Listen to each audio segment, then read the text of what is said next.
For ADEQ's Financial Management Training webinar. This webinar is hosted by RCAC, and it's 4 hours, 4 different sessions. And just a quick introduction, I'm Hannah Walker. I'm a Technical Assistance Coordinator for ADEQ in their Safe Drinking Water Unit, and my coworkers Elizabeth Munn and Bram Briscorn.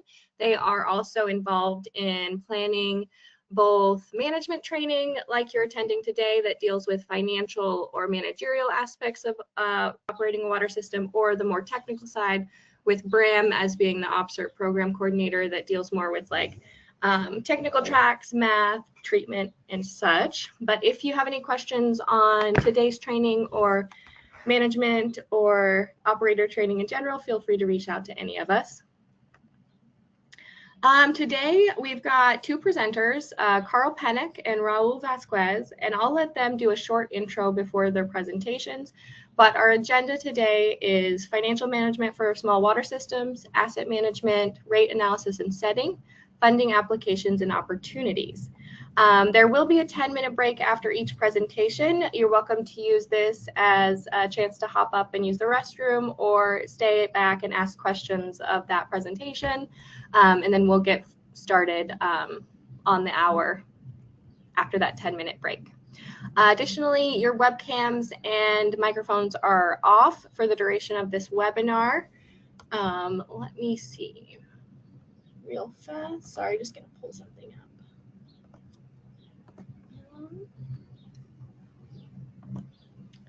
So let's see. Right, while your cameras and your mics are off, you can still ask questions through the chat box. It's the chat box with the question mark. Feel free to put questions in there. We'll monitor that as the training goes on, and we'll try to answer those questions for you. And then agendas and the PowerPoint slides themselves, you can download now. They are under that piece of paper with a paperclip.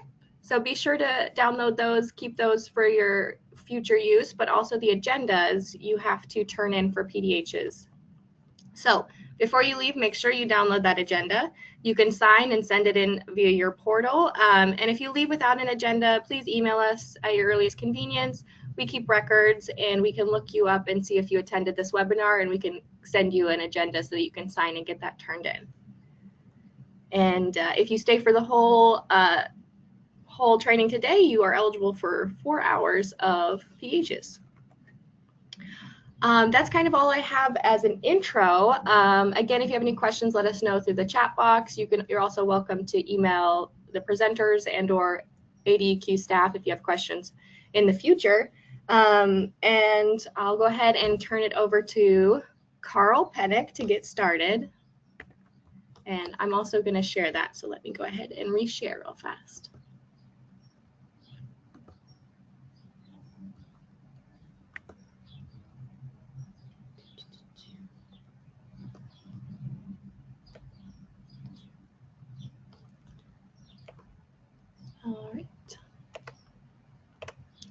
All right, Carl, take it away.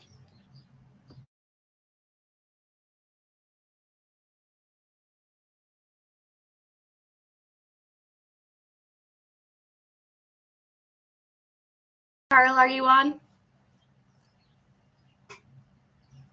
I think he's just muted. Okay. Okay, good deal.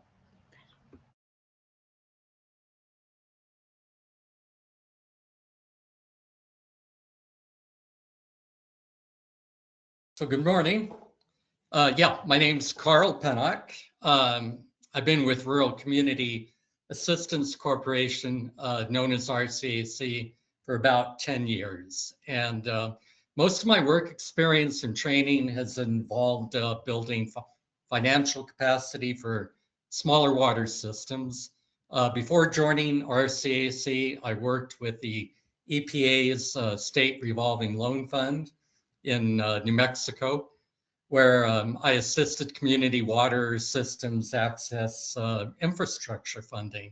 I really enjoy this work, and really one of the aspects I find most interesting and gratifying is the ability to help utilities identify their revenue needs and develop a financial plan to meet them.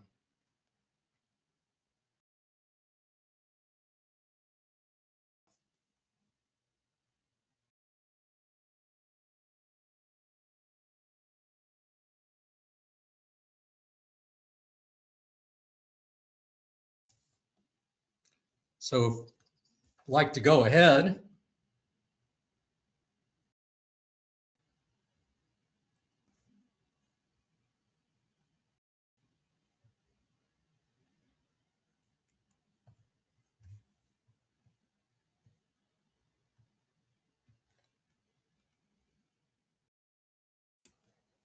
So as we all know, the job of managing a utility can really seem daunting at times, especially for small water systems. And I'd like to, you folks maybe using the chat box there, if you can identify really some of what your major issues that you have working with utilities today at your system. So just like to get an idea of maybe what some of your biggest challenges that you're facing. I've identified some here, but it'd really be nice to hear from you. What are the biggest challenges right now?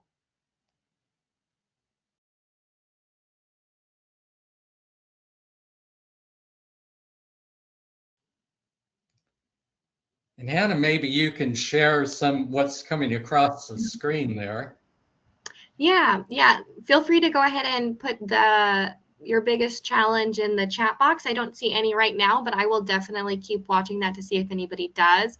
I would say on like ADEQ side, we definitely see aging infrastructure as a big challenge, I think, for everybody in the state and probably everybody in the nation as well. But yeah, just with the timing of, I guess, Arizona's age, I think a lot of the infrastructure is getting up there.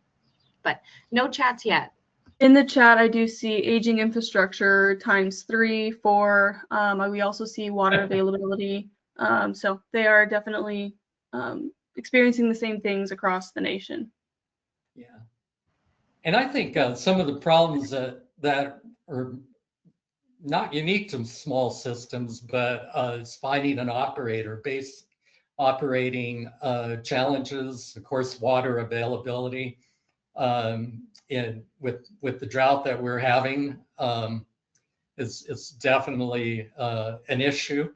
A lot of our communities are losing population, and so there are fewer folks to spread those financial needs across when we at least think of rates and raising revenue for a water system. What about inflation? What's happened in the past few years with inflation?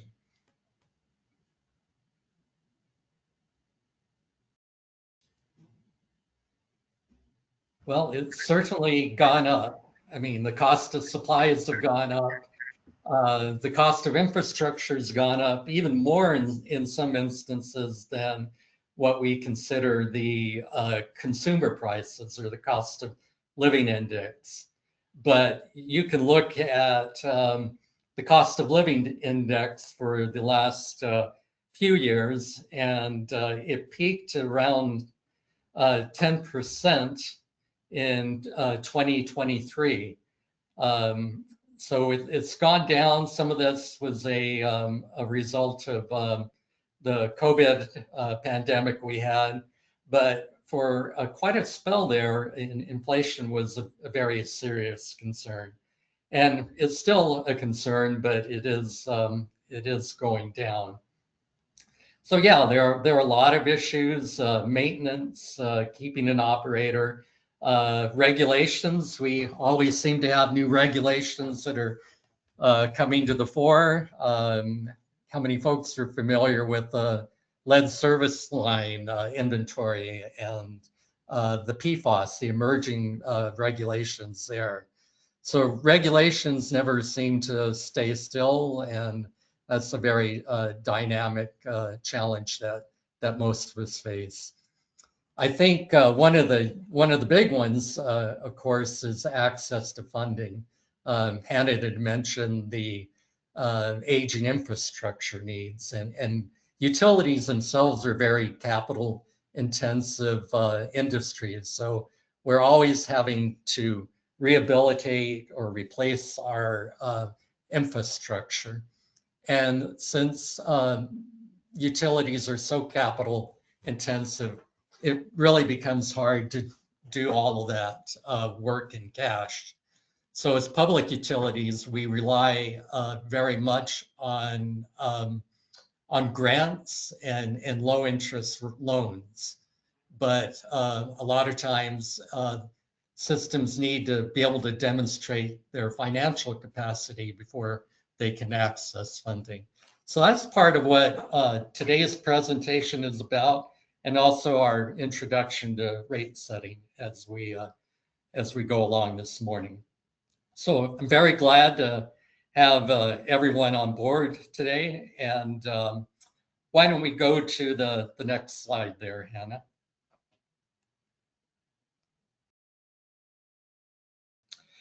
So really one area of particular concern is the state of the nation's water infrastructure, which, as Hannah mentioned, is aging and is indeed underfunded. And this is borne out in a report that the American Society of Civil Engineers publishes each year, and it really highlights the needs and challenges of utilities throughout the country.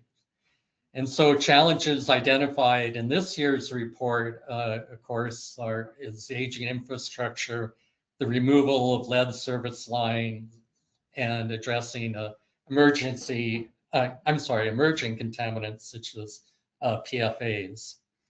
So since 2018, the nation's 20-year water replacement needs have increased to $625 billion, which is really a hard number to imagine, really. But that number is actually $150 billion higher than the total in 2018. So the need is continuing as systems age, and it is becoming more pronounced. And so in this report card, they say, despite improvements as a nation in improving the condition and the capacity of our drinking water systems, we still register about a C- as a report card grade here. I encourage you to take a look at this report. It talks about operations and has many interesting aspects to it. Also touches on asset management, which we will be talking about later this morning. And we can go ahead there. I think a unique challenge facing smaller utilities involves economies of scale. And so with smaller utilities, you have a fewer number of connections to spread the cost of materials, the cost of infrastructure, the cost of operations across.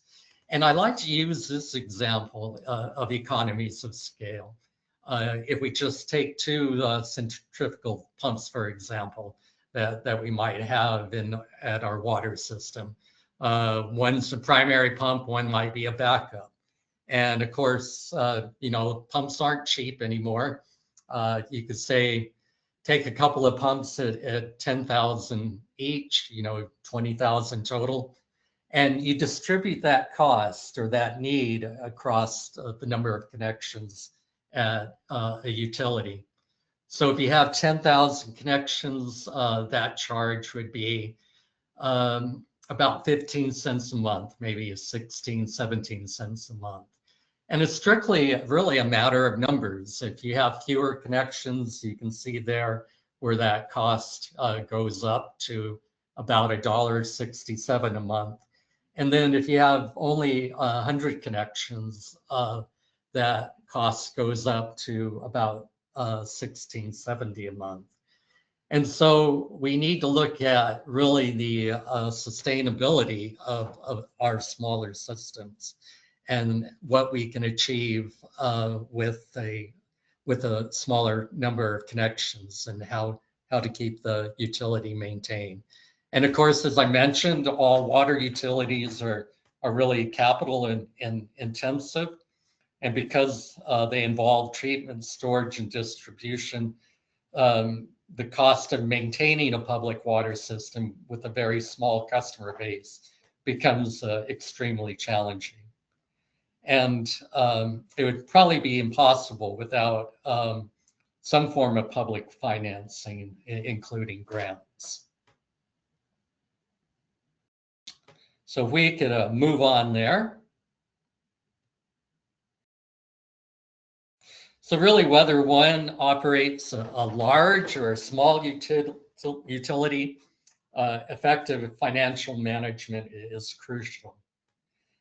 And so when you consider financial management, it's helpful to think about the goals of a utility. Is it to survive this month's payroll? Well, it could be, but I like to think of it more in terms of the mission of your utility and what level of service you're trying to provide to your customers.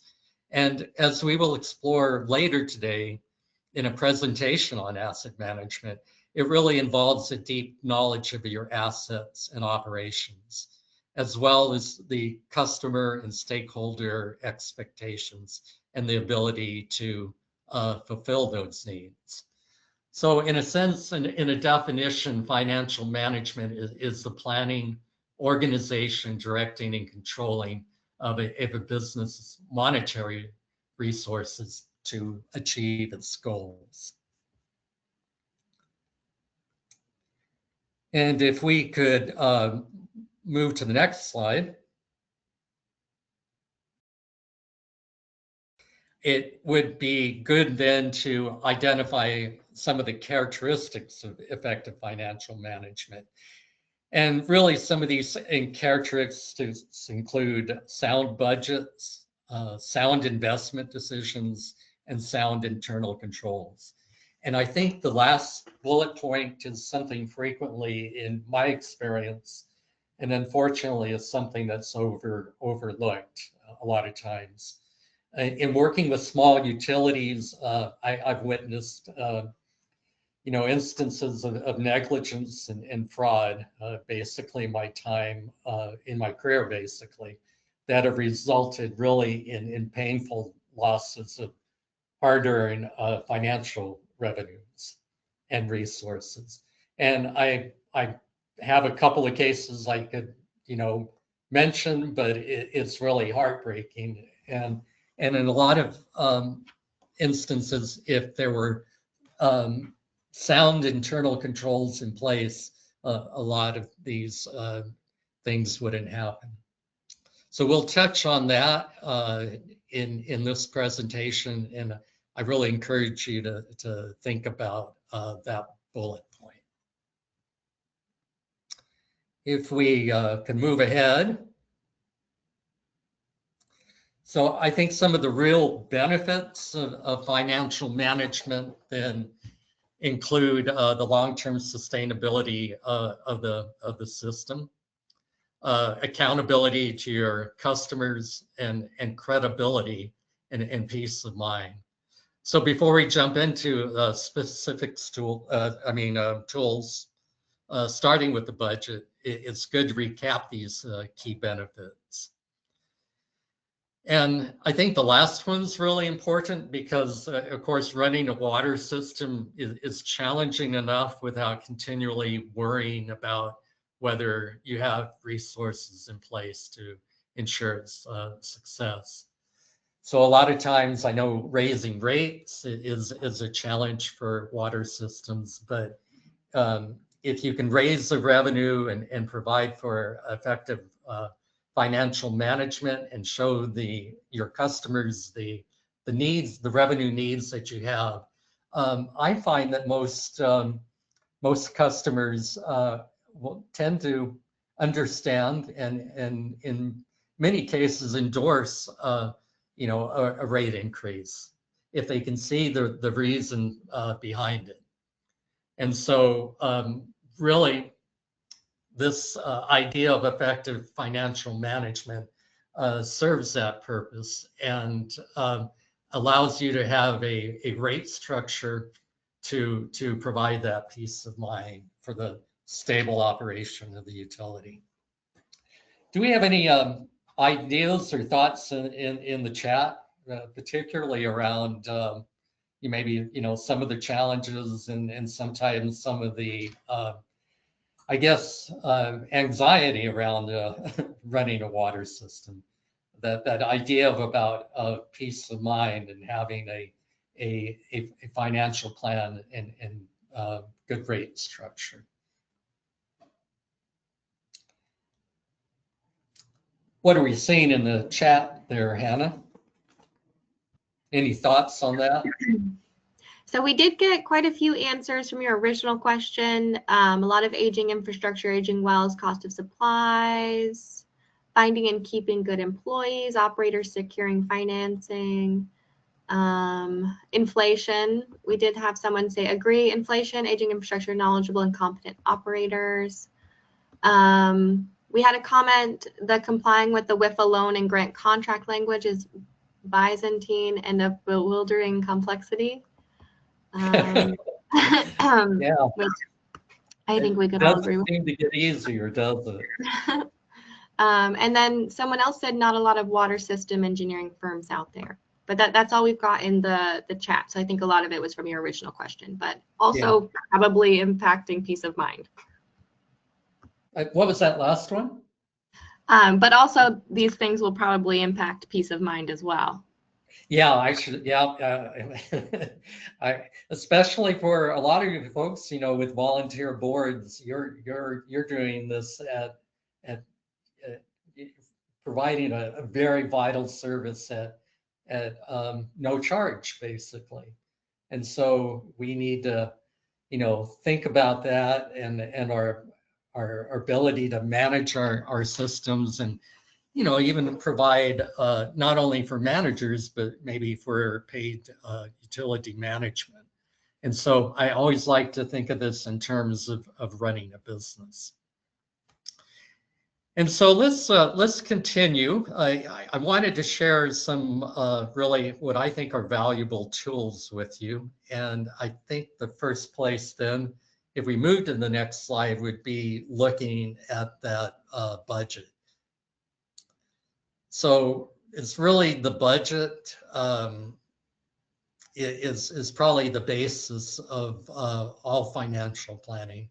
And we'll get into a couple of budgets, but just wanted to get a brief idea of what a budget means to you. What do you think of when you think of a budget?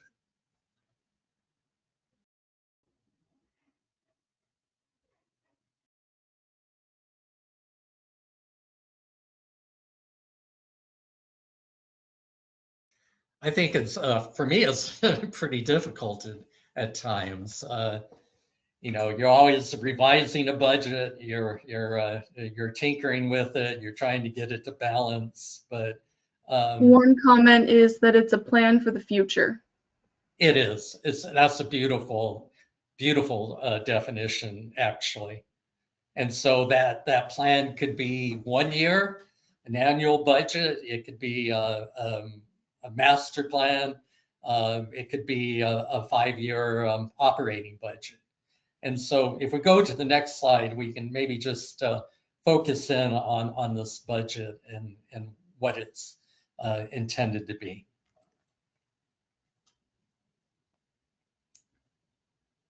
And if you'd like to go to the next slide. So what is a budget? It's basically a financial plan designed to meet your system's revenue needs. So a budget will provide information about planned and expected cost, sources and amounts of revenue, and the expected financial position of the utility at an end of a specific period. So it is basically a financial plan. Just as we have in a household budget, we have a utility budget that takes into account our needs. And we'll talk about those needs here as we move into the next slide. We have someone add that knowing how to separate CapEx and OpEx is useful in not getting unpleasant surprises. And we have another comment of a pre-drawn up plan for a definition, is that it's a pre-drawn up plan to meet all financial goals, allowing for the unexpected cost. Well, that's very good. And both of those comments are very good. So yeah, a lot of the budget revolves around identifying or trying to prevent unexpected costs. And the way we do that, in essence, is to provide reserves for unexpected costs. And we'll talk about that. So really, the purpose of a budget is to cover the full cost of providing water service to you, to your customers at the utility.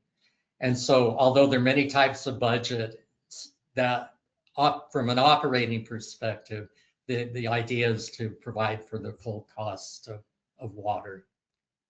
So we go to the next slide. We'll touch on that budget development. And if we turn our attention to developing a budget that will meet the revenue needs of the utility, we look at that full cost of service, and we'll be defining that very shortly here, because I think this is really a critical thing that many utilities don't think about. They think if they can, get by and have a little money at the end of the day and meet payroll, they're doing fine. But we'll see that there are many other considerations there. So if we can jump ahead to the next slide. I think where I would like to focus on are really the two key budgets. And of course, it's the annual operating budget then that provides the basis for our second budget, which is the 5-year financial plan. And I mentioned that 5-year financial plan because that is really the foundation of a rate study, which we will be talking about a little later this morning. And so it's the annual operating budget, which you would try to develop to capture the needs of your system over a period of a year. And of course, you may have to make a budget adjustments. Many of those are required. You submit budget adjustments to maybe the Department of Finance and Administration. So a lot of these activities are required by the governmental agencies that regulate our public utilities. So the annual budget, you try to look at that and provide a basis then for forecasting through the 5-year financial plan. So those are the two key budgets. Some of the basics of developing an annual operating budget. Well, the idea is to look at 2 to 3 years of operating history through financial statements. So you're looking at your income and expenses. You might be looking at your balance sheet to see what reserves you have on hand, see what the equity that you have in the water system. The idea would be to estimate the revenue and base operating expenses. Then we want to incorporate loan payments and reserve contributions. And the idea here is, again, to achieve that full cost of recovery for operating the system. Can anyone say why we don't look at maybe the last 10 years of operating history? Why do we limit our focus to maybe 2 or 3 years of financial performance or statements?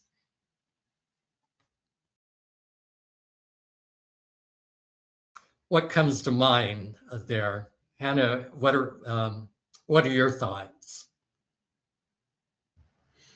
It might be too much to look at once. Maybe it's too much data. I hadn't thought about that, but yeah, there's an incredible amount of data you could look at. And so, yeah, if you're looking at 10 years of history, it could certainly become unwieldy. What other thoughts do people have? Yeah, someone has mentioned a couple inflation costs. The old rates get too old, so you need to be constantly looking at it. So you are looking at the current inflation costs. Bingo. I think People, that, yeah, that's in my mind the nub of it. So if you look at something that happened 10 years ago and try to factor that in, you may not get a very realistic uh, impression of what's, or a picture of what's going on in the utility. another And good one yeah, is regulations. You have to constantly look at it because, like, you know, PFAS and lead service line inventory, all these new things that come up that you didn't know about 5 to 10 years ago. yeah, absolutely. And think about maybe your system had some water quality issues in the last few years, and they had to go into some form of treatment. So if you're looking at something that happened 10 years ago, you may not even be looking at what's currently happening on the ground at your water system. So in addition to inflation and the other things that we're talking about, you know, just the unwieldy amount of information, we need to be sure that we're looking at recent and relevant operating history. So those are all really good reasons why we look at a shorter span of history or operating history versus a longer one. So if we'd like to go ahead then, if we just look at in basic terms the outline of a budget, so is basically the revenues minus expenses, then leading you to the income that's generated from the system. Now, most public utilities then are not profit making entities, so they want to show a balance that you are bringing in enough revenue to meet your expenses, including reserves. So that some cases it might include transfers from your reserve accounts, however, but the idea is to provide for that full cost of water. And so let's go to the next slide. We talked a lot about the full cost of water. So what is it? I think the simplest way to look at this is there are three components. There are three essential components. One is the day-to-day operating costs. So materials, payroll, supplies, repairing equipment, paying the operator, providing for insurance, you know, to insure the utilities. So we have a lot of expenses across the utility. And so these are the day-to-day operating costs. And identify it here because we like to keep that separate from loan payments, say, and loan principal and interest payments, which if we can separate those from our day-to-day operating costs, it gives our funders a better idea of what your ability to service debt is. So we like to tease those out when we look at the budget or look at a financial plan. And I think the last area, again, that in my experience, a lot of folks do not pay adequate attention to is building reserves for the water system. So a lot of infrastructure is underground, and we aren't necessarily, in some cases, paying attention to it as we should. So RCAC basically identifies 4 key reserves, and these would be your operating, debt, emergency, and capital replacement reserve. We might have other reserves, such as a water rights reserve to purchase water rights, for instance. But we do recommend these 4 key reserves, and we'll touch on them as we go along. So let's go to the next slide there. So in that first essential component, we are looking at base operating cost. And what I did here was identified some of the major line items in running a utility. So we look at salaries, we look at employee benefits and expenses, utilities, electricity. You might have other utilities just to maintain the office, say. So we're, important, another important line items would be system repairs and maintenance, supplies and parts, vehicle expenses. So these are all kind of a standard chart of accounts. And if we can think of categorizing our expenses that way, it really makes it easier going back to, or going forward to compare expenses from year to year. So as a bookkeeper or manager, you want to be able to identify consistent reporting categories. So we look at insurance, we might look at professional services, such as accounting, engineering, attorneys, look at dues, fees, licenses, and taxes, such as the gross receipts tax.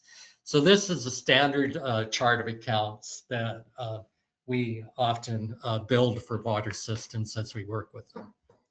So each of these have fixed and variable components. So a good example of a variable cost would be electricity that changes directly with the production of water or the consumption of water. And a fixed cost might then be salaries. Might not be entirely fixed, but you might have a good idea from one year to the next how much you would pay an operator or bookkeeper. So all of these are impacted by inflation, growth in the system, and maybe project considerations. So if you're bringing on a project, you're looking for funding and you're implementing a project, there might be changes in these constituents. I think one really interesting thing to note from a funding perspective when a lender might look at your income statement is that there is an extraordinary cost or feature to this. And really the extraordinary feature refers to an unusual or irregular cost that's not in the norm of running a system. So you might have expenses, for instance, arising from a lawsuit.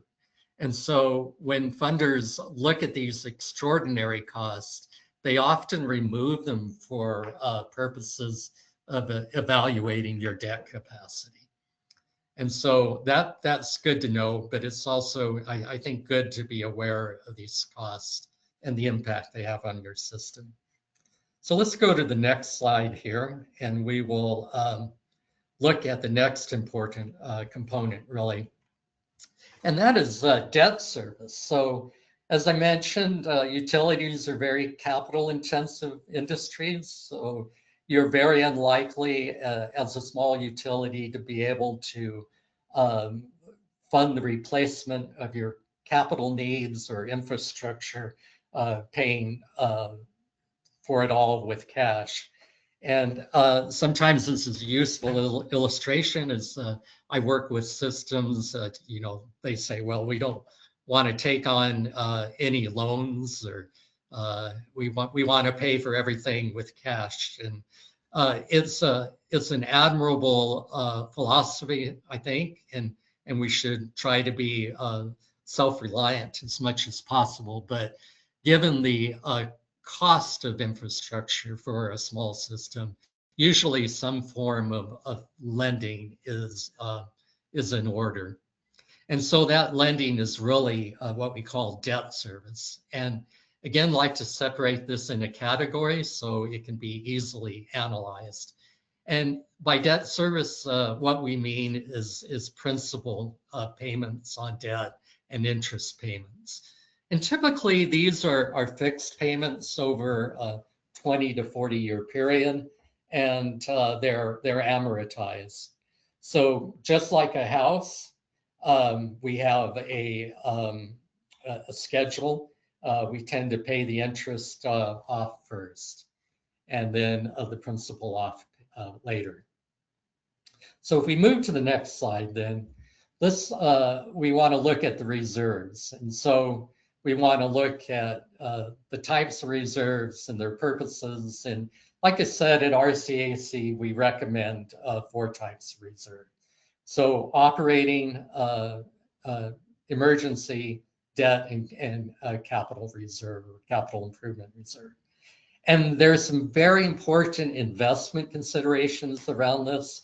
I think a lot of people just put money in a checking account or a savings account, and they don't bother to put it into separate reserve accounts. So when a funder looks at money idly lying around in a savings account, a lot of times they'll say, well, why don't you just put that money to your project here? You can afford a bigger down payment perhaps.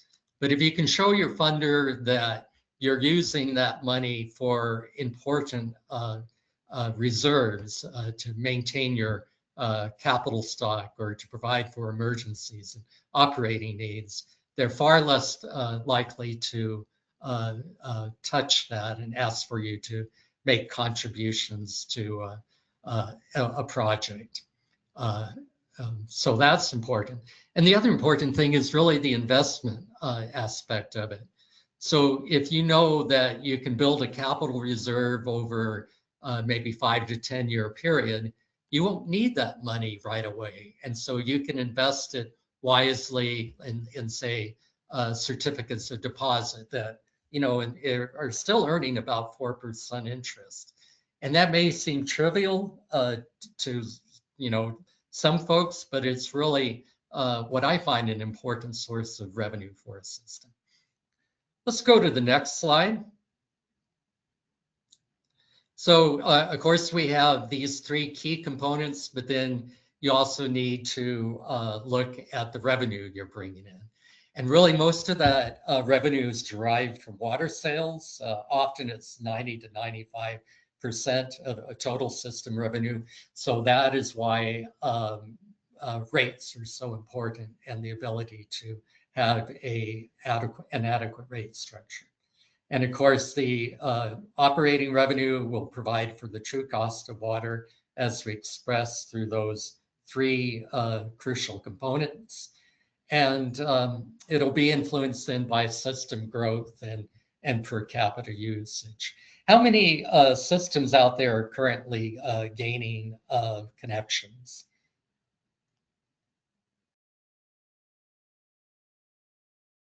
Hopefully a few of you are, which would make things good. So we have those monthly water sales, we have connections, reconnection charges, membership and meter sales, late fees and penalties. There's a good list of operating revenue items there. Carl, it looks like someone did comment that they have multiple a month, so that's good to hear. I also wanted to give you just a 5-minute warning. You're welcome to take an extra 5 minutes because I took the 5 minutes at the beginning of the hour, but just wanted to give you that time check. Yeah, so we'll keep moving here. So if we move ahead, then some of the common budgeting challenges are missing inaccurate information, incomplete and inconsistent line items, the external factors, inflation, water usage, system growth, mixed sources of revenue. From an operating perspective, you don't want to really include grant revenue. And a lot of systems do that, and it leads to difficulties then in evaluating your financial capacity. And then simply, a lot of systems don't bring in enough revenue.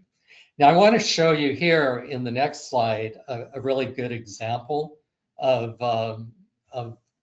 where some red flags really in a system. So if we go to the next slide, we can see what I call a Breaking Bad budget scenario. So again, in a lot of instances, people will include operating or infrastructure grants as operating revenue. Well, that has nothing really to do with your day-to-day operations, but just is money that you're receiving for a capital project. So salaries, in this case, we may look at a budget here in 2025 where the salaries went down to $5,000 a year for no, apparent reason. So you want to be realistic about your budget. Likewise for utilities, we don't have any utility costs for 25. So you want to look at that 2 to 3 years of operating history. You want to provide for all aspects of running the water system. And I think miscellaneous costs then are a big issue. We tend to dump a lot of costs into these miscellaneous categories, and those amounts can be very high, but very poorly explained. And then finally, here we have no capacity to contribute to reserves or build for the future. If we go to the next slide, then tips for building a good budget then would be to maintain consistent line items for your expenses and revenues. Be specific, don't put things in miscellaneous categories and account for inflation. Let's share then the 5-year financial plan if we go to the next slide. And then again, it's really then that 5-year financial plan is to consider the revenue needs of a utility over a 5 to 6 year period. And it enables funders, stakeholders to assess the financial performance of the utility. And it really is a key part or component in a utility rate study. So we go to the next slide. We see some of the key variables then that go into the financial plan. Much like a budget, really. You look at system growth and per capita water usage. You look at inflation. You look at project financing needs, maybe some additional cost with operating projects, such as if you're taking on treatment, say for arsenic, and you have a project for that. You look at project timing and the timing of these revenue needs and your existing reserves. So if we look at the next slide then, here's an example of a 5-year financial plan. And it basically looks at your existing revenue for the current year, say FY96, and it breaks it down into very nice line items itself. So you look at your monthly water sales, and then in line 4, you look at additional revenue from your monthly water sales. You look at other sources of operating revenue, and then you subtract your basic operating costs, like we explained, that one core component.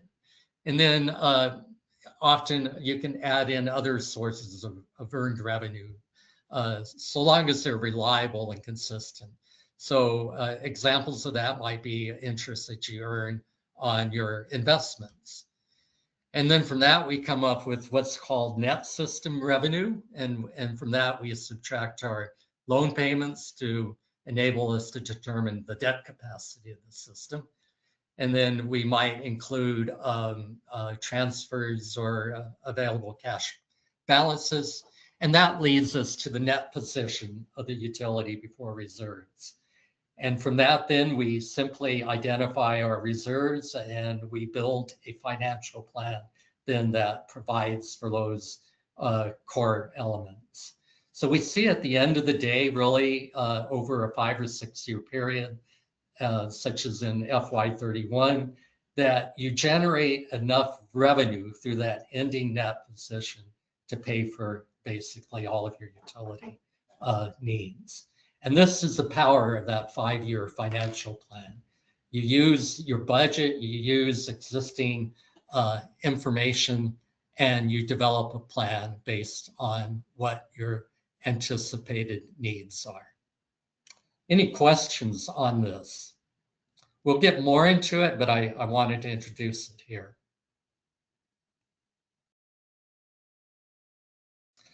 And so the power behind this, if we look at the next slide, is we can show the impact really of a financial plan through a performance snapshot. So we can see here, if there are no adjustments made over time, that net system revenue and the net position of the utility will decrease. And it's due to inflation in many cases, and it's due to what your project needs are. So we can see example in FY29, we have some additional loans that are coming into play. We need to build the capacity to provide for that lending, not just at the last minute, but ideally over a period of time through this financial plan.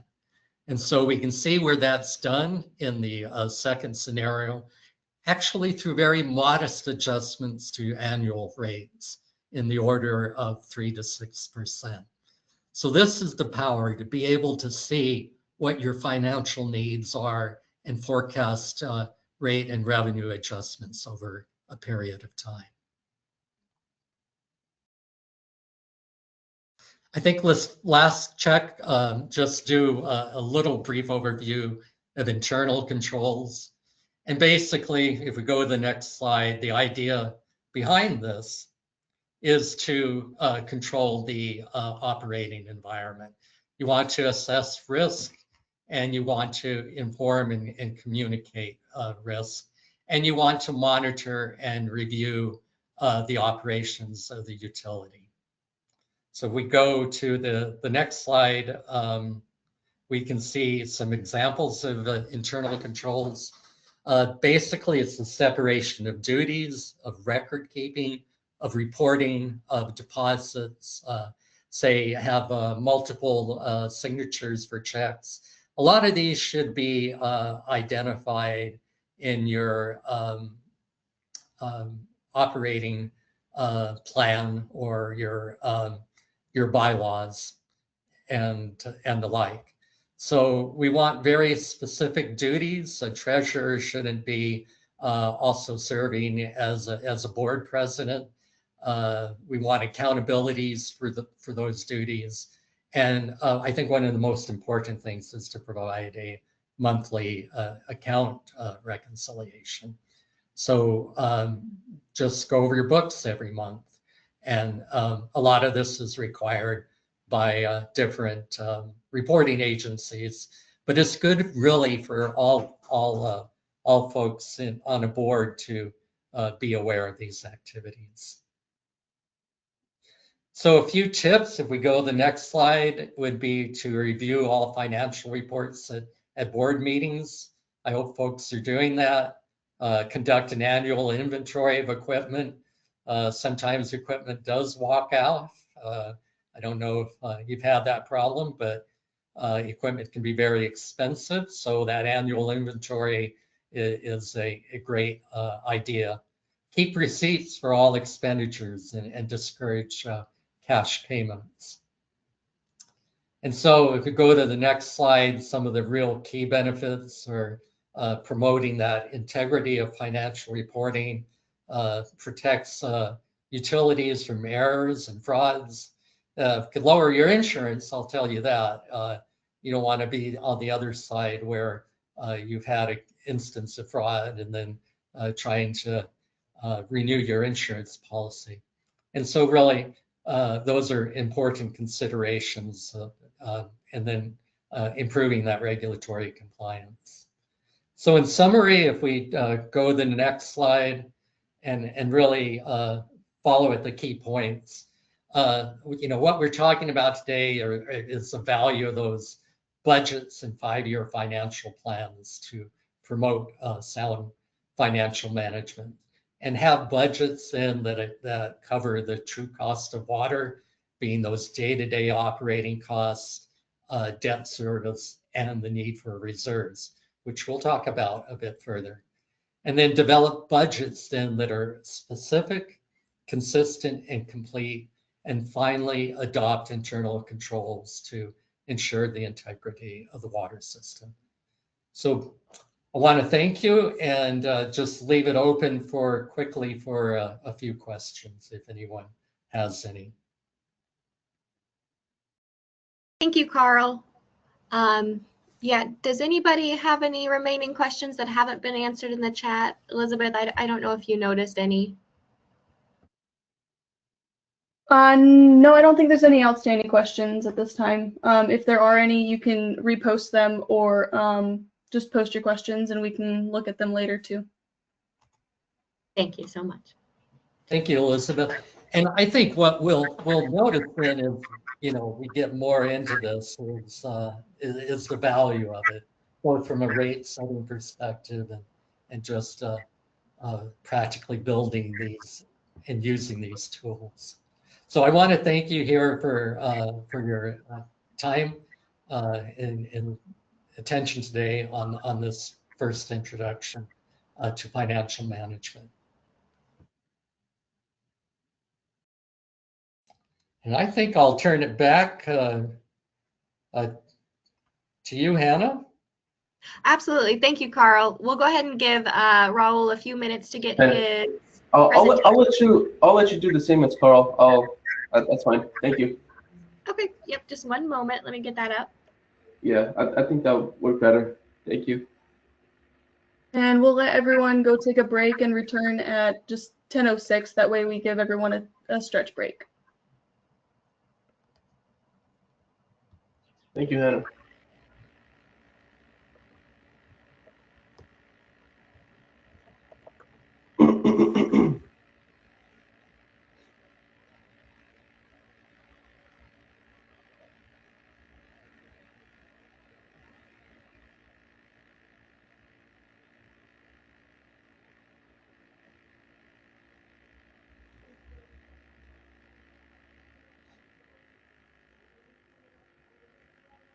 Good job, Carl. You still there? Thank you, Raul.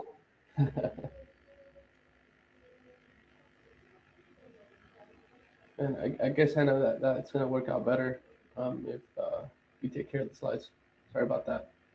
No, you're good. Not a problem at all. I think I got him up there. And you're welcome to say next, but I'll try to time it as well. Okay, yeah. I'll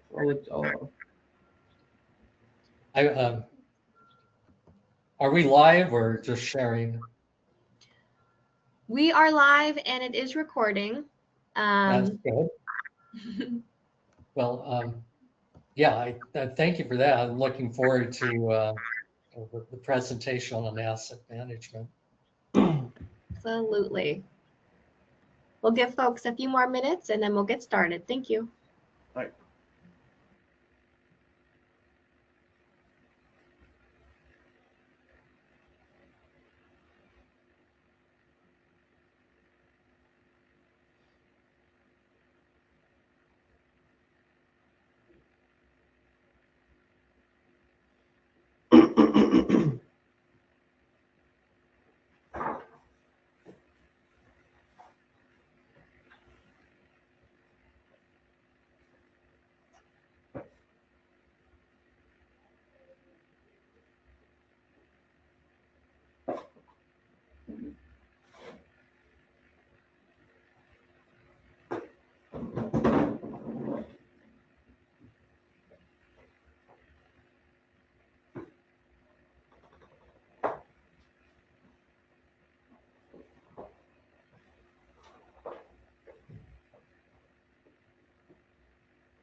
We'll get started here in just a minute. Everyone should be returning from the break in just in under a minute. Then we'll get started. Thank you.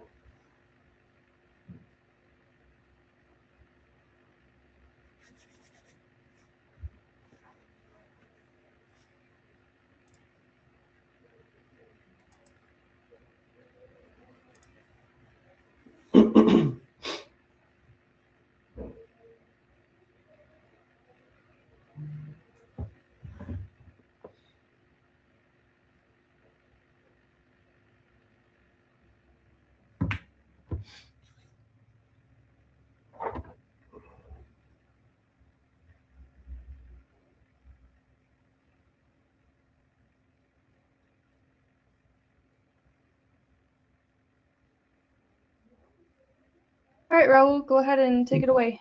Hey, thank you. So welcome everyone.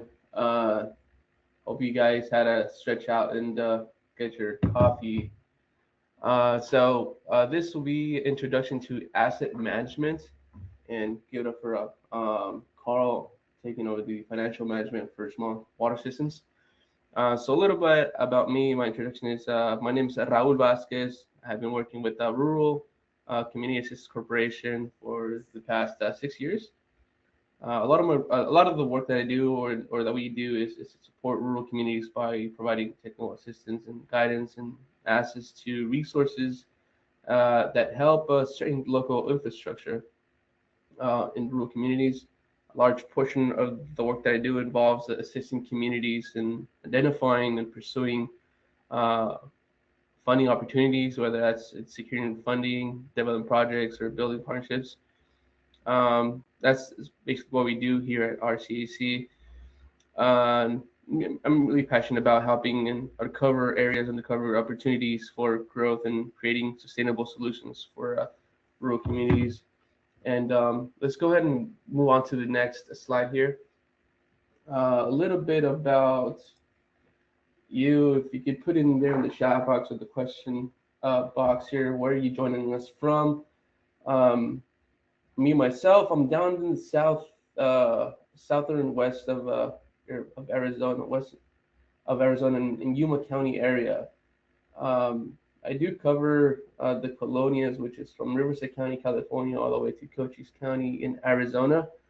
But in all, we work all through the state. So yeah, feel free to put in the chat box where you're joining us from. We have some from Mayer, Fort Mojave, Central Tucson, Forest Lakes, Quartzsite, Northern Gila County, Nutrioso, Flagstaff. We've got someone from everywhere. Okay, Nice. That's great. And I also did work on a project with ADEQ here, collecting samples to do PFAS. So I might have gone to your water system perhaps, because we did all the states. So yeah, welcome to this intro asset management workshop. And move on to the next slide, please. So a little bit of about the Rural Community Assistance Partnership. We are the Rural Community Assistance Partnership Corporation and are a member of the Rural Community Assistance Partnership, which we provide training and technical financial resources to rural communities nationwide. Our services include technical assistance and training for environmental infrastructure, affordable housing development, economic and leadership development, and community development finance, including water and sewer infrastructure loans. These are available to small, low-income rural communities and organizations throughout the West. including native and tribes and tribal communities. Next slide, please. And so today's goals and agenda will be why asset management matters, and understanding the core components of asset management, and learn practical tools for small water systems, and participate like we are here, joining on maybe discussion or comments, questions here, and to understand the concept, goals, and benefits of asset management. Next slide, please. So yeah, before we kick it off, I'd like to know a little bit about you. So what is your role in your water system? I'd like to know what kind of attendance or audience we have. Go ahead and put that in the chat box. I think we might be able to run a poll on that. Yeah. Are you able to? Okay, I'm able to see it. Yeah, thank Polls you. open. Yeah, the poll's open. I'll keep it Alright. open for a minute or so here, and then we'll get the results from it. Okay. That sounds good. And then Bram, if you want to go ahead and run our polls next, I think they all kind of lead into one another. Maybe it's a good time to just get all the polls out of the way. For sure. Sounds good. And if your role doesn't fit any of the ones we have in the poll, you can definitely go ahead and add it to the questions box. Okay, so we got a little bit about everything. System operators, board members, great.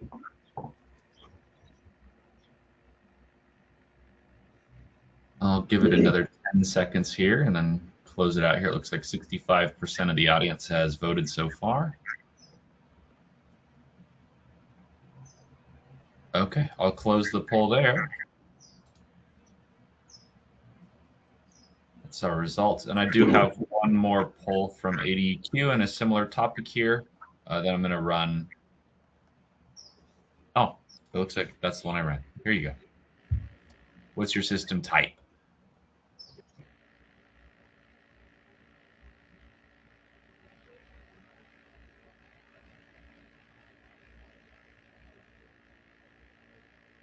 And I think for this one, you could select multiple. So if you have a water and wastewater system, it should let you select both.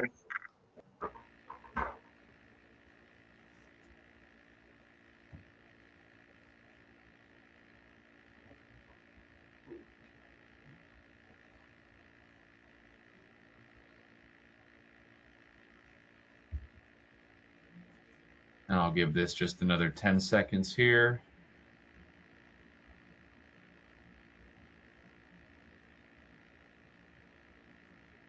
There we go. Thank you very much. I'll let you take it back there, Earl. All right, thank you. Thank you everyone for joining or participating on that poll. It gives us an idea of who's on here and why is asset management matter? Why does it matter? At its core, asset management is about knowing what you own, what condition it's in, and what it costs to keep it working. For water systems, this matters because our assets are critical: wells, tanks, pipes, pumps. If one fails, service is disrupted or costs spike, right? Asset management helps us move from reactive fixes to planned cost-effective decisions. It supports regulatory compliance and financial stability and long-term sustainability of the systems. Whether it's water or sewer, right? Asset management plays a big role in building trust also with community. When a system has plans ahead, customers see fewer emergencies, fewer outages, and more reliable service. Being proactive, maintenance shows the community that the system is being responsibly managed, not just reacting when something breaks. And you can see here on this image, we see a leak, and I'm pretty sure a lot of the systems that I work with have water loss in their leaks on their water systems due to everyday or daily routine fixes like this. So moving on to the next slide.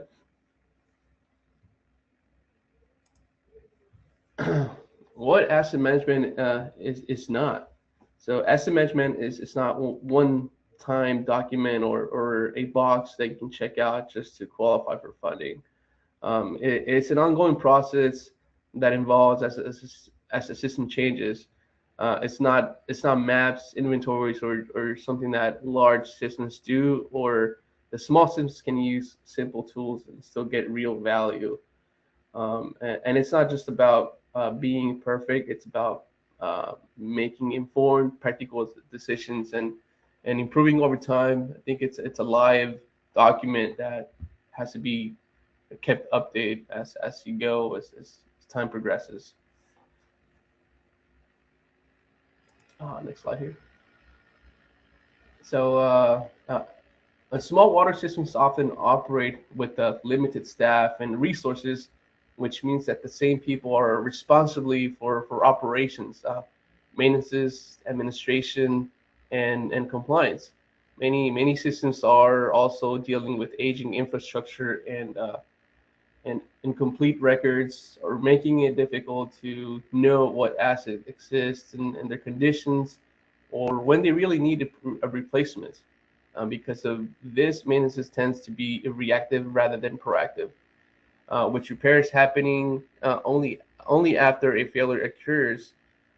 This reactive approach usually leads to higher costs, services disruptions, and emergency decisions.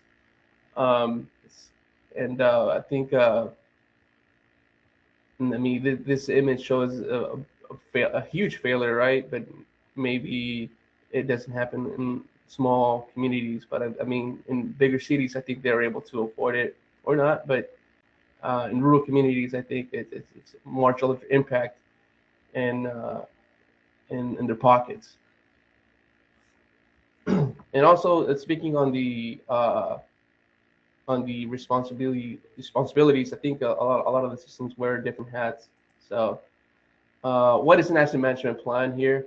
An asset management plan, it helps the system identify what it owns, inventory, understand the conditions and remaining life of assets, and prioritize what needs repair or replacement, and plan and budget for those costs over time, like Carl's presentation right there, planning for budget and cost over time. So the asset management plan is foundation of a financial planning. It tells you what to expect and when.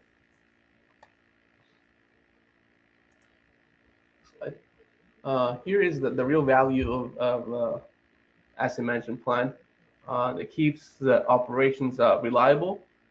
It also helps justify rate increases or capital funding. It supports whenever you're seeking funds, grants, you're seeking grants or loans. It helps throughout the application. Prevents emergencies and chaos. It helps with staff turnover and memory gaps. Better budgeting and planning, and less stress overall, and clear staff and board communication. So the benefits of asset management: the asset management helps utilities make better operating decisions, improve communication and service to customers, and an increase access to public funding, and while saving time and money. Ultimately, it leads to more reliable service, long-lasting infrastructure, and long community trust. I think we all seek longevity in our assets, and I think that's a big role or a big key of having or servicing assets. So, next slide.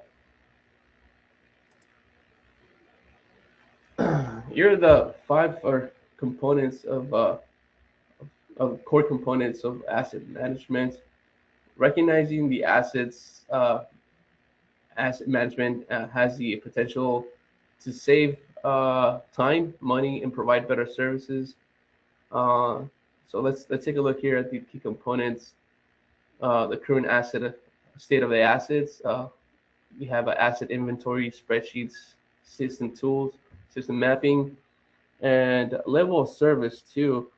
Customer training, class, asset management plan requirements, critical assets, asset inventory spreadsheet tool, minimum life cycle cost, capital improvement plan, sanitary survey, operation and maintenance questions, and long-term funding plan, rate settings as asset management plan requirements, and it goes on these five core components.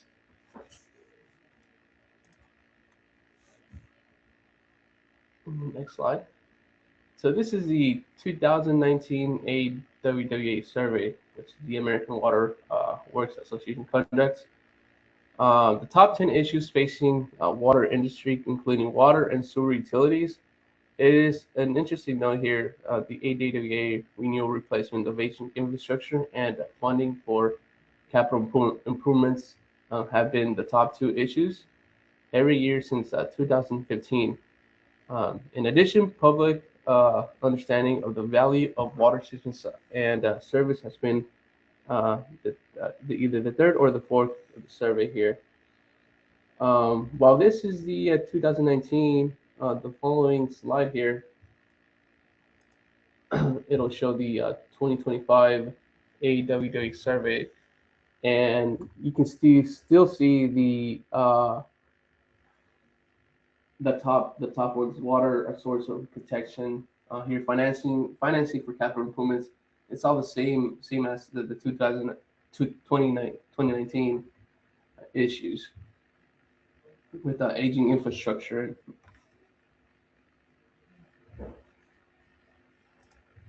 Next slide, please. So the core components of asset management here starts with a clear inventory assets, which is simply a list of what the system owns, such as pipes, pumps, and tanks, and where they're located. Next is the level of service, which defines how the system is expected to perform, and it meets customer expectations as regulatory requirements. From there, we have a system identify critical assets by looking at which components are most likely to fail and would have a great impact if they do. And then finally, we have this information that supports a long-term funding plan, helping prioritize maintenance and monitoring and replacements, so costs are planned ahead instead of unexpected. Next slide.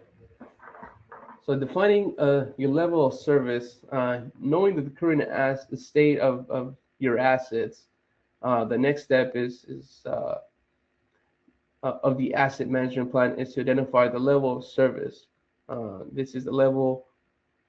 This level of service is based on the customer's demand and satisfaction. It often expresses in the service agreement.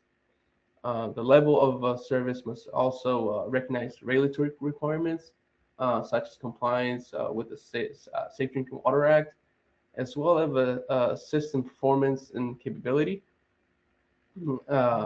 A host of factors will influence systems performance and capability of including aging infrastructure, system growth, and financial constraints, workforce shortages, and security and emergency response, and also to climate change. So communicate with goals and your goals to your community and customer and demand and satisfy. So it's an ongoing. You want to keep everyone happy, and but also keep in mind that set clear performance targets. Next slide. So these are the level of service explained. Your minimum promises to the community. It defines how well you deliver service, not just if you deliver it. It's about performance, customer satisfaction, and regulatory compliance. Helps you prioritize needs, justifies a budget, and sets expectations.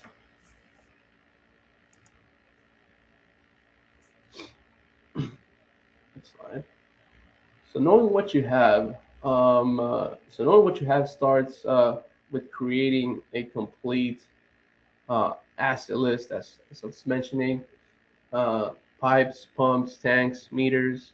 For each asset, it's important to capture basic information like location, age material, and capacity, even if some details are estimated.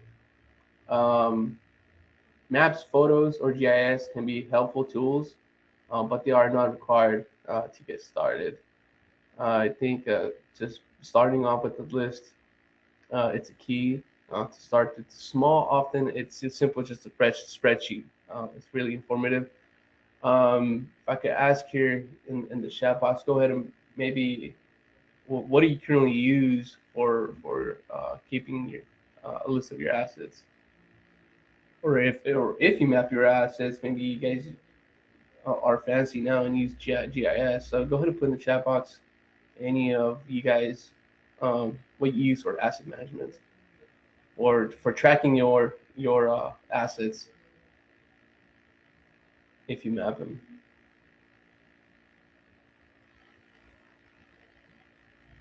This also helps with will help engineers if you're seeking for funding. It also helps engineers for future projects to take a look because they always ask for maps, so We got GIS mapping, Esri, diamond maps, Cassell, and spreadsheets. Awesome. Okay. And so let's move on to the next one. So these are some of the mapping technologies. Google Earth is really helpful. I use it. We have CAD, GIS, smartphones. The smartphones could work. Tablets, mapping, grades, GPS. Some of these mapping technologies come in various levels of complexity and, of course, some cost. Each technology is appropriate for its intended use. We often get into some difficulties of when we push consumers' technology beyond its intended use to generally inform people of their locations and characteristics. So yeah, these are great tools that may be used. I know some of them are using GIS.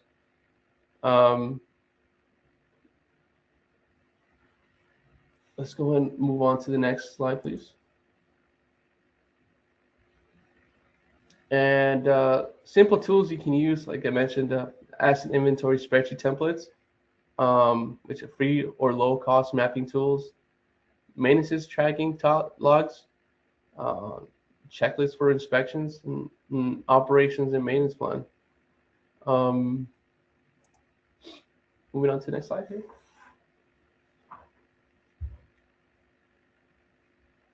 Service life of asset life expectancy. One thing we like to do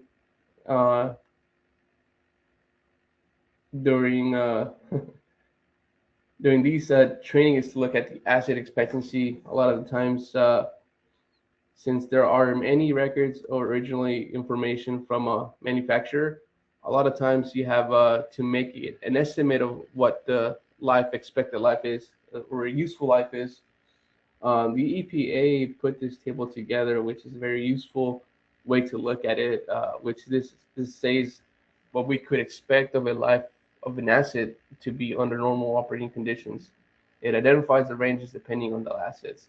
Most of the time, the board seeks or wears different hats on the roles, and maybe a certain operator left, and there's no track of those assets, and he's the only one that knows where these assets are located. So, like I was saying, that this is a great tool to keep your asset updated, and part of this asset life expectancy is used for assets physically non-functioning.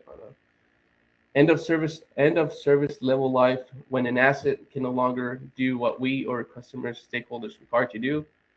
End of economic life here is when an asset ceases to be lowest cost alternative to satisfy and specified level of performances. Or next slide here. So here we prioritize and plan for risk. Prioritizing and planning for risk means identifying which assets are most critical or to keep water service running. This requires looking at both likelihood of failure and impact of the customers, water quality, and operations of if an asset fails. A risk matrix is a simple tool that helps visualize and rank assets based on the factors. But by doing this, systems can focus limited time and resources of the high risk and high impact assets first, rather than spreading efforts too thin. So here's kind of the matrix that you can identify which assets are the most critical, and the moderate risk, high risk, or low risk and moderate risk, and to probability of failure. Let's move on to the next one. And so this kind of like the slide before, this is a criticality table. Here's one way to look at this, looking at the consequences of failure costs of failure multiplied by the probability of failure. So you're creating a criticality table. It's a great way to share information about the criticality of your assets, and it's a good format to share with customers as well. Look at each of your assets and scoring your assets. Also labeling your assets will kind of set in a high risk in the risk category.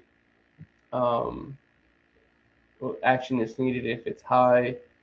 You'll see if it's immediate action or moderate, or an aggressive monitoring low, or routine monitoring. So from your list of assets, you can go ahead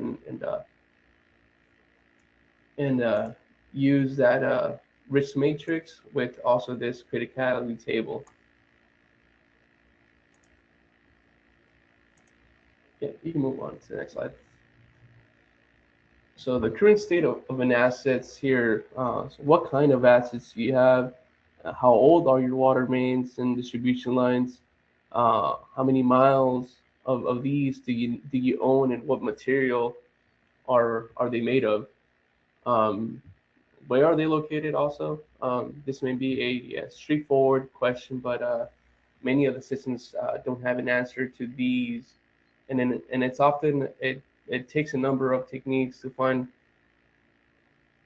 missing records. To find out, look at it and an engineering drawing, interview managers, operators who are around at the time of assets. We put conducting visual inspections that they could also seek help. So visual inspection, maintenance, simple rating system, signs of wear and leaks, corrosions, leveraged operating knowledge and historical data. So finally, once assets have been identified by the condition and useful life, one needs to determine their value. This can be a little bit tricky since the cost of the item that needs to be replaced, including its size and materials which it's made of, and may have changed dramatically since it was first installed. To determine the value of one can consult engineers or other systems that have put together similar components. It's happened before on a couple of projects of mine that there's missing data, or that on the force mains that have a different type of material on the pipes, and that they no longer use in these eras. So the whole piping needs to be changed. Moving on to the next slide. So here is the risk analysis. Probability of failure. How likely is an asset to fail? We have here on the bullets, we have asset age, asset conditions, repair maintenance history, and environment, the vulnerability assessments and emergency response plan, and design capacity and obsolescence. And then we have on the next column, we have a consequence of failure. How bad would it be? The cost of repair replacement, the reduction in the level of service, public health and environmental costs, collateral or damage, legal costs, redundancy, and social and other impacts.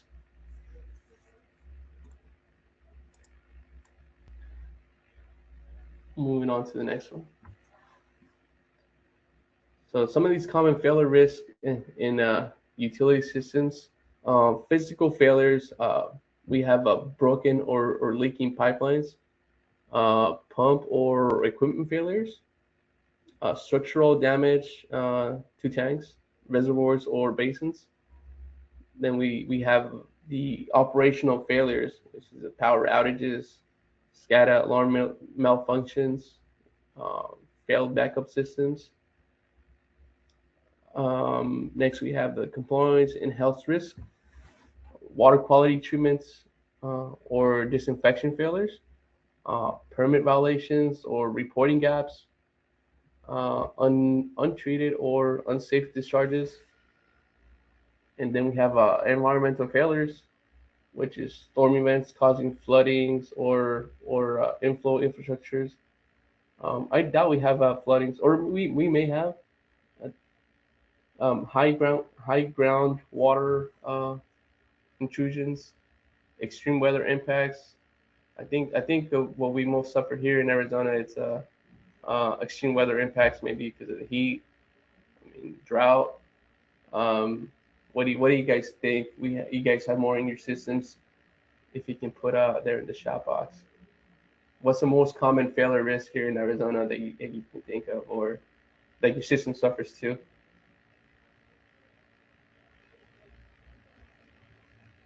Someone mentioned they get terrible floods where they're at, so probably like flash floods here in Arizona. Yeah, that's true.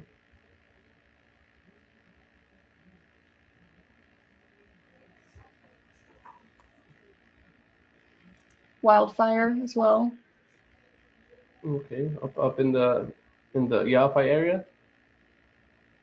Most of Arizona is at risk of wildfire, and then physical failures, wildfires again. Okay. So moving on to the next slide, we plan for the life cycle cost. We schedule preventative maintenance, estimated replacement timelines for each asset.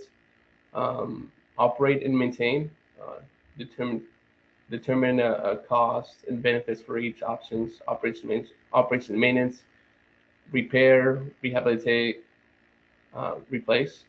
So we budget for future repairs and replacements. We include disposal and decommissioning plans. The goal here is to execute the optimal mix of options for each asset and set of assets.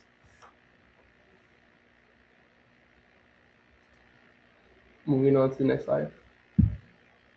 I think the asset management plan is putting it all together. You want to develop a plan based on system assets, and that proactive approach to managing your utility, keeping in mind that your system needs change year to year. You're always getting a new information, taking assets out of the circulation, maybe replacing them with new assets, or new repairs or new infrastructure. The idea is to review and update the asset management plan in annual basis.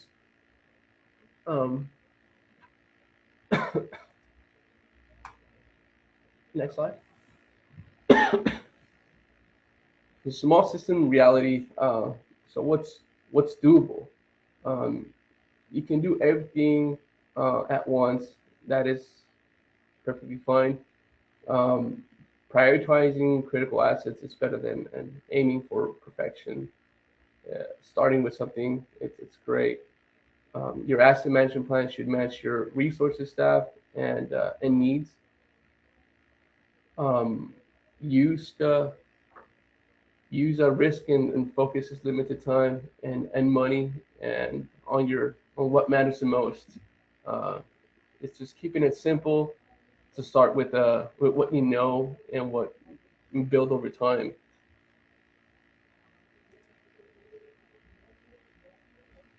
Next slide here is funding opportunities and support. USDA Rural Development Programs. There's ADEQ Technical Assistance Programs, State Revolving Funds (SRF), Water Infrastructure Finance Authority (WIFA), and striking funding applications with asset data. I think it all circles around. Moving on to the next slide. With the funding asset management planning. So we can see here the funding sources, and on the other side we have the asset management plan.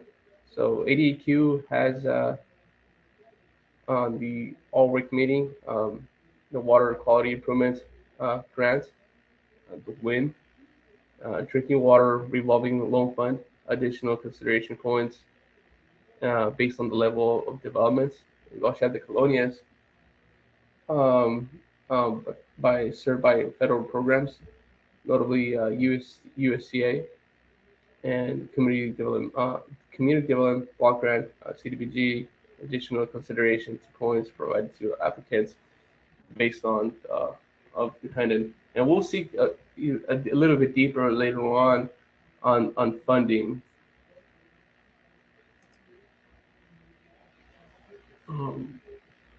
This is basically asset management process.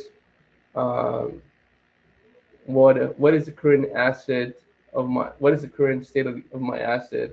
It all ties together, keeping these 5 core questions and steps. What is the required level of service?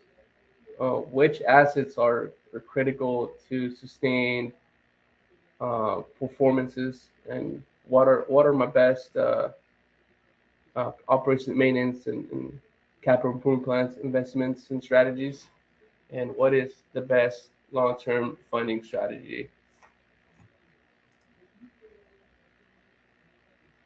Next slide. And here is the optimize the operation and maintenance and capital investments. Generally, operation and maintenance is the most economical way to operate assets. It is viable, short-lived assets, such as pumps, will fail quickly, but if not being maintained. So this is an asset list from the high to lowest. This is a tool that you can use. And you can see here on the activity, the years until action needed, the cost, and the reserves required for the current year. And there on your left side, you have your list from highest to lowest priority.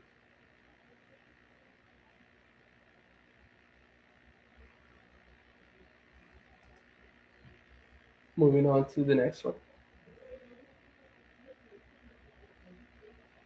And some of the resources that is the checkup programs for small water systems.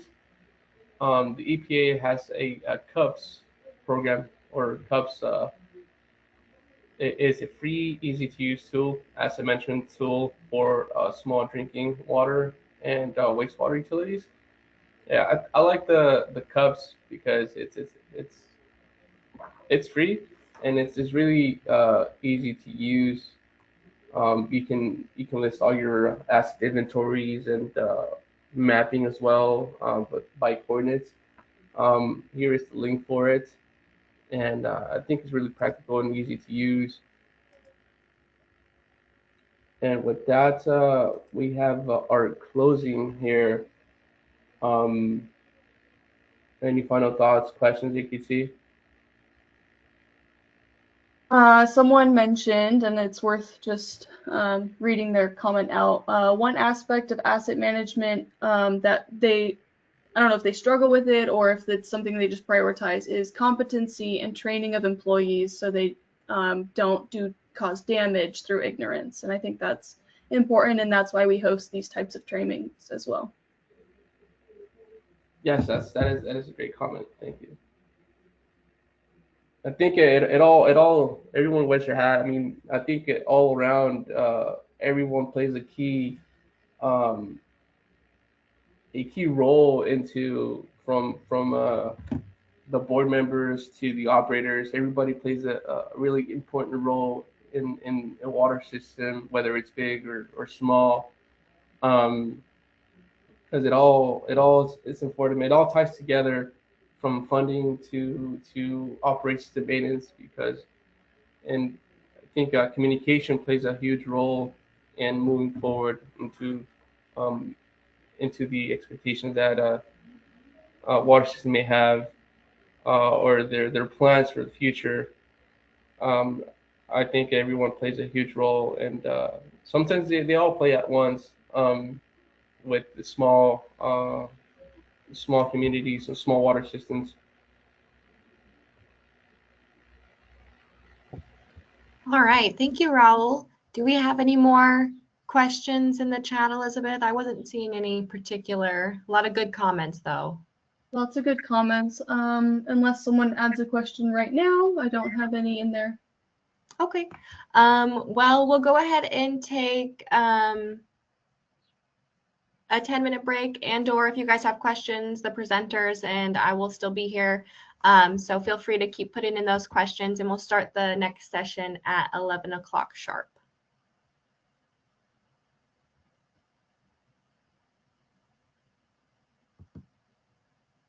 Thank you, Anna. Absolutely. And our next Thank you session, all. I'll share that screen, will be on rate setting for small water systems.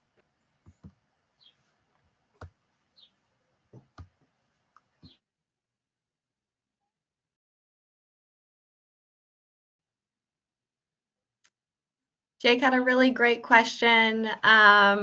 We unfortunately aren't providing lunch, but we hope that you have a good lunch at your place of business or your home, wherever you may be.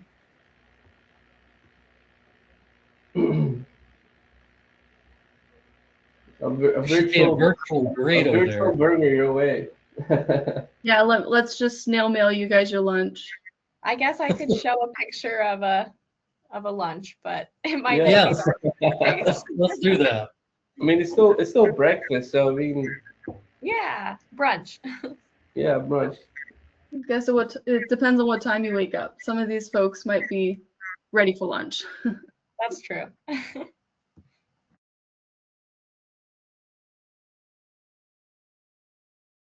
I'm wondering how many people have an asset management plan. Graham, are we able to add another poll while we're already in GoToMeets? Let me see. I don't believe so. I'll give it a That's try a though. great question, though.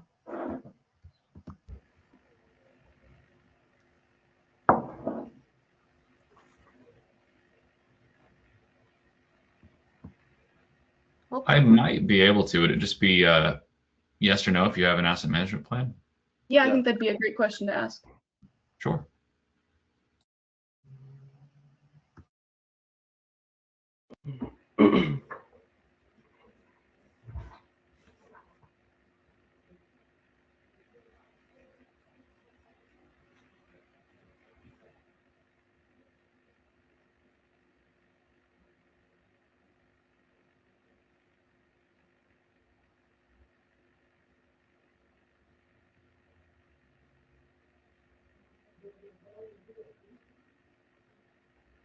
Yeah, looks like a couple people in the chats either do or do for the most part or are updating theirs.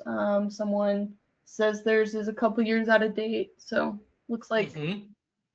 that is common.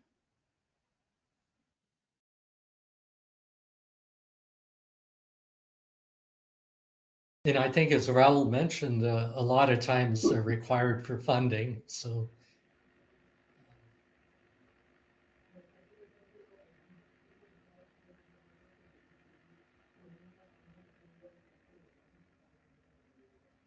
It definitely helps if or when it's they're seeking for funding.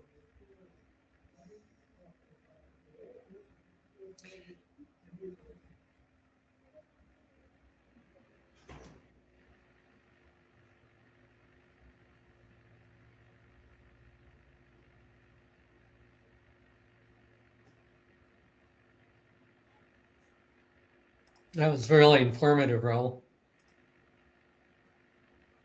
Thank you, Carl.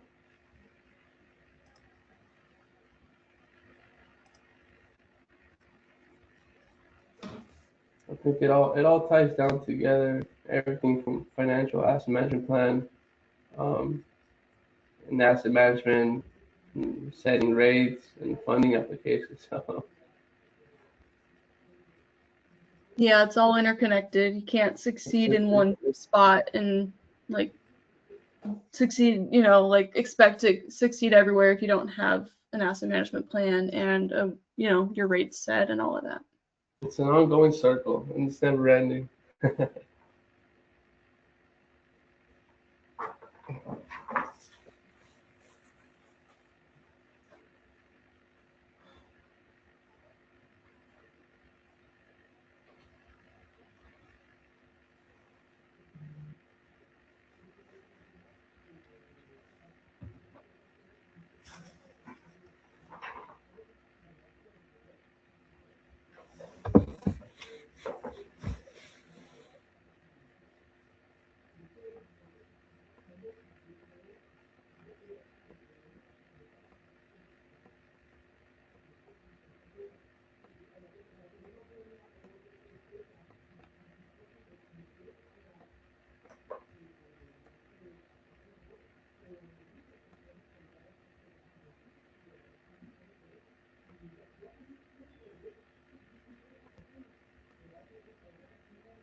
All right, we'll be getting started back up in a minute, but Bram did get that poll up if you don't mind answering. Does your system have an asset management plan?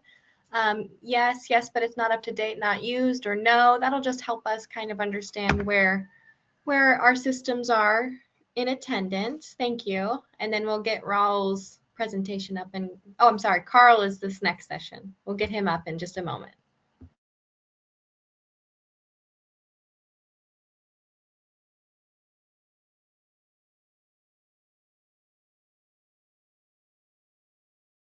I'll leave this poll up for just another 10 seconds or so, and then we can close it and get the presentation up here.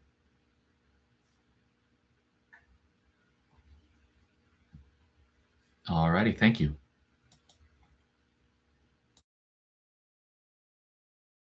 All right, Carl, if you want to take it from here on rate setting for small water systems. Yeah, thank you. Thank you.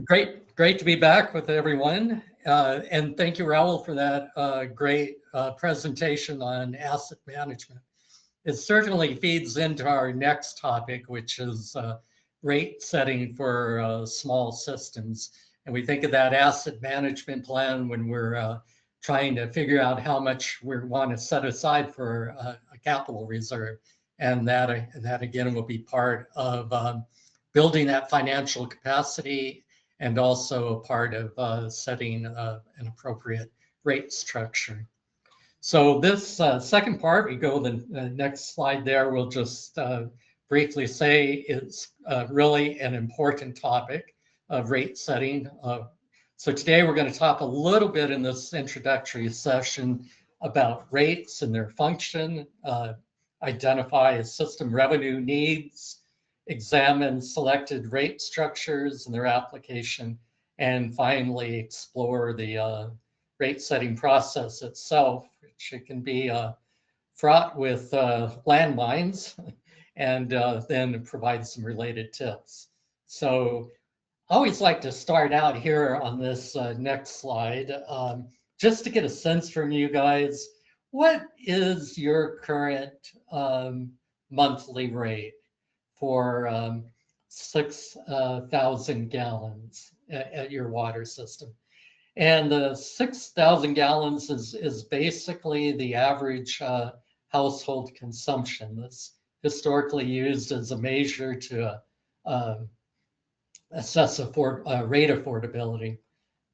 So some states may use less, maybe more toward 5,000 in Arizona, but give me an idea. Just throw that in the chat box, and if you can monitor that, Sarah. I'd really like to know what the rate is at the average monthly rate, or actually the rate for 6,000 gallons is at your water system. So far, we have one person who has said $0. I'd love to hear more about that. So you can comment. Yes, I'd like to hear more. Someone else has said $60. $60. 6,000. 30 to 50, 42, 67, base rate of 45 with 3 cents per 1,000 gallons. Base rate of 45, good. With how much per 1,000? 3 cents per 1,000 gallons. Okay, interesting. What else in are we the seeing? 80s, 72, 37. There's a wide variety on here. 60. Isn't there though? Someone else says $5. $5, okay. What was the one after 72? 67. Okay. 18 or 21. Mm-hmm. We've got a very wide variety on here. Yeah, and you know that's what I really typically find, or what we typically find. It's really all over. It's like a dartboard, and there are these numbers all over it, and it's amazing in a way. You would think that a water system or a water or wastewater utility would, they would all basically, water is water, right? But here we have such a wide variety. I would like to hear from the person who said $0, just out of curiosity. Oh, it's provided to RV park guests as an amenity. So okay. they pay for their spot, I would think, in an RV park. So it's kind of, I would assume it's included at some point, but may not be itemized like that.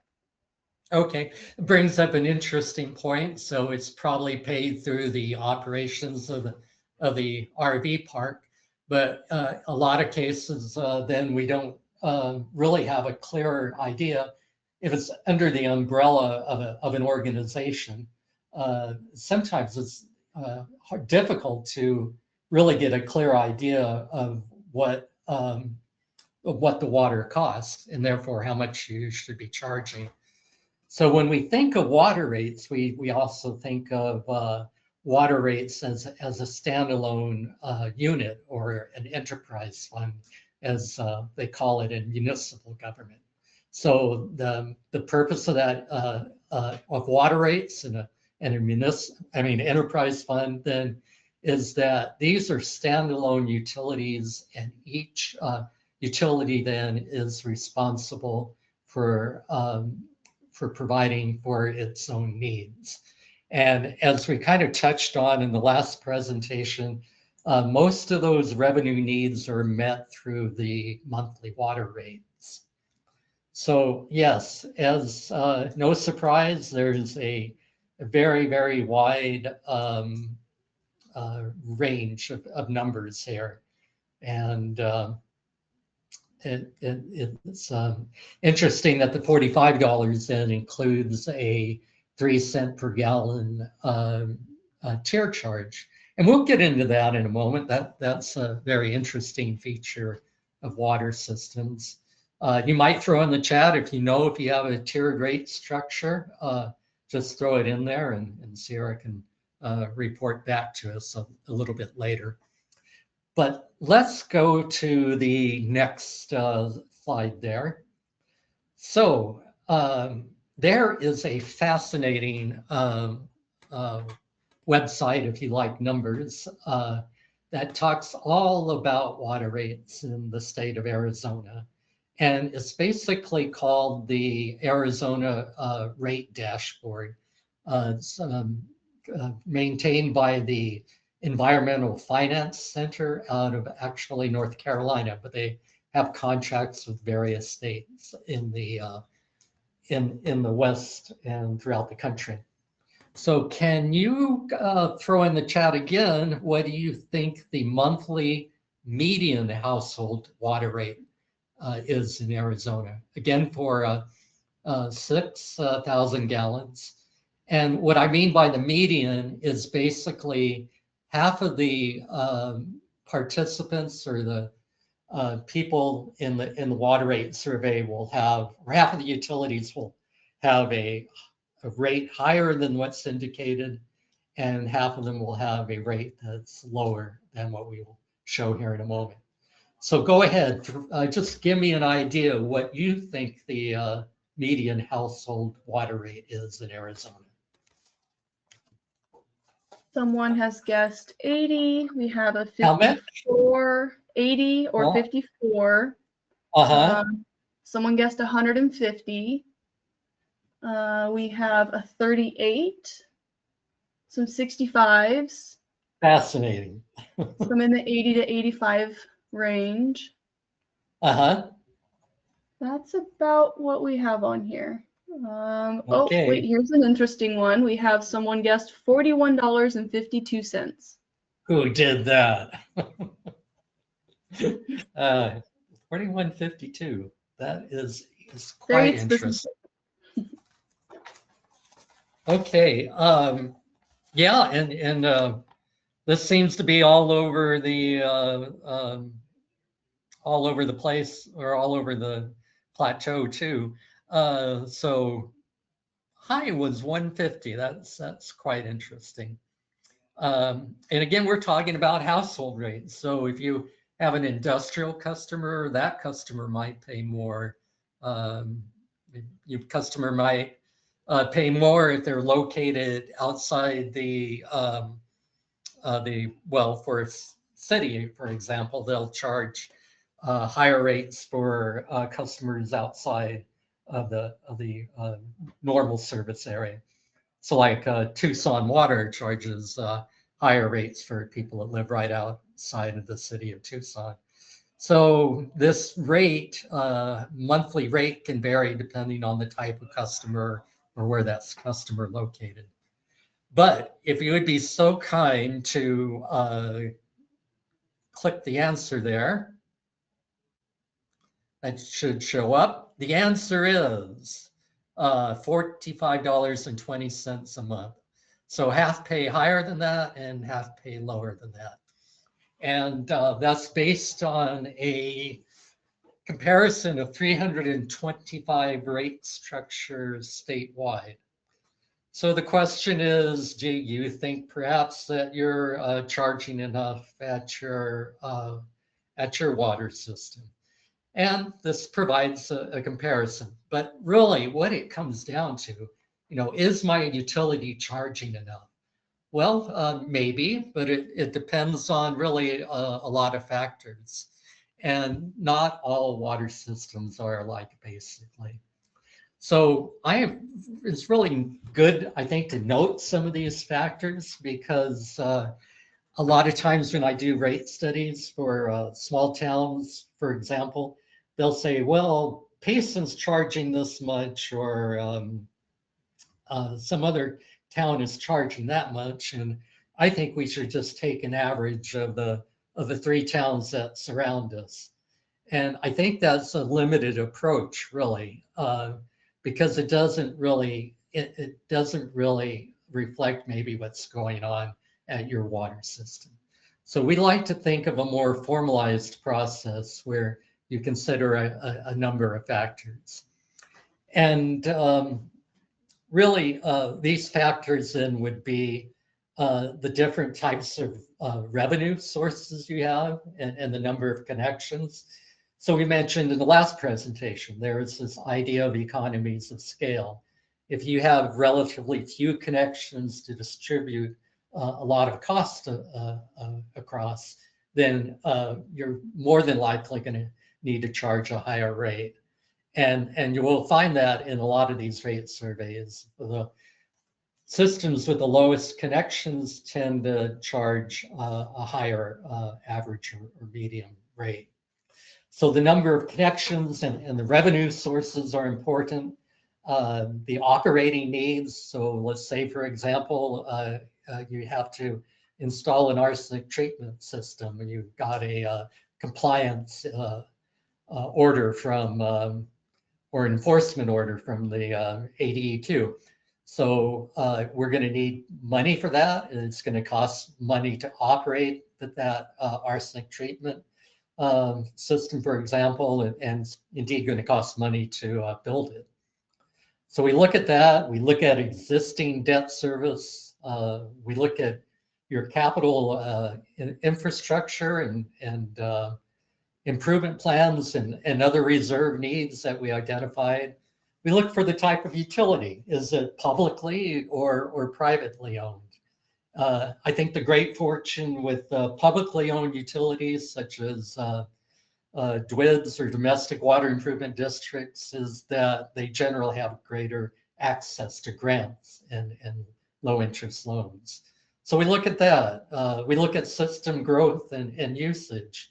And again, that's why we like to see what's going on with the water connection survey, see if there's been growth in the system, see if there are opportunities to bring on more customers. And we look at water usage patterns. That's very important as well. And then we also look at reserves on hand. I've worked with a couple of systems that have very, very, very large reserve balances that they're not really applying to any of their capital projects. And yet they're in the position where they think they need to raise rates. And that may be true, but it may not be needed right at the immediate moment. So usually most of the systems we work with, unfortunately, have rather limited reserves. And so that really indicates the need to build a rate structure that will, again, provide for these vital reserves that we talk about and provide for the true cost of water. I think the last point is really very, very interesting. And it revolves around affordability and collection efficiency.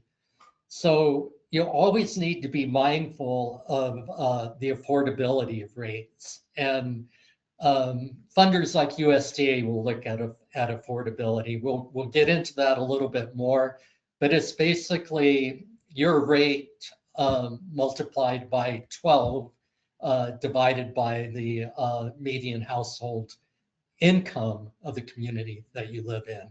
So that median household income of the community is really an important factor in establishing access to funding and what level of grants you will get. So we can help with surveys that establish a median household income, but you want to be careful about charging such a high rate that it becomes unaffordable for a system. And you also want to be careful about charging or increasing rates before you know that you're collecting the rates that you are currently charging.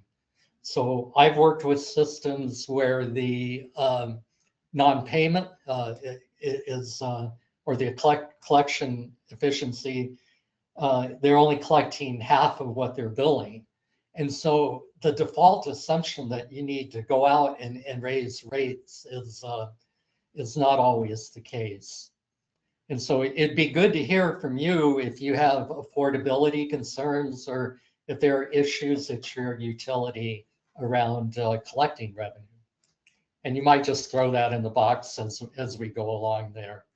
But that's I think a crucial point that a lot of us forget about when we are faced with having to increase revenue.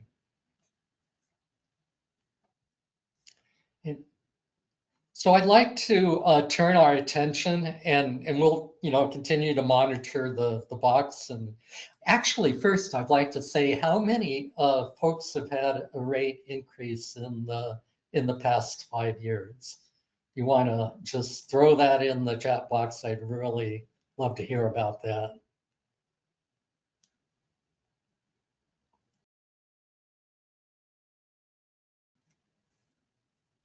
Yes, there are 2 that have said yes, or we did last year. We did 2018 was our last and only rate case.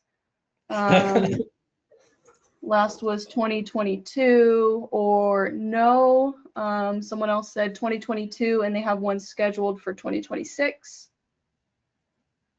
Okay, well, that's good. And hopefully you're looking at those rates on an annual basis. But we talked about inflation just a bit ago. So you have that system there that hasn't had a rate adjustment since 2018. They may be, they may be in great shape. They may need to make a rate adjustment, but eventually, if you leave it off the table and not consider rate adjustments and appropriate, implementing appropriate adjustments, you fall behind the 8 ball.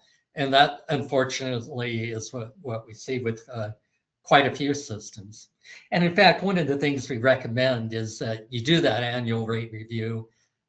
You can put it in your ordinance. A lot of systems do this where they do a small annual adjustment, say 3% a year related to the inflation rate or the cost of the consumer price index, for example.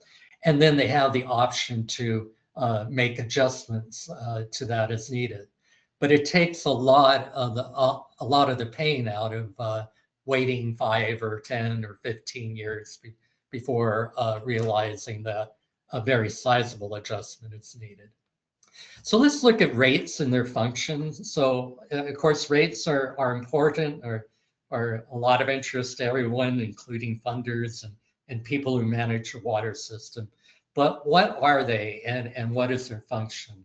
So if we go to the next slide, we can get a good sense of that. It's basically their charges are levied by public utilities or water and sewer service through a pipe network.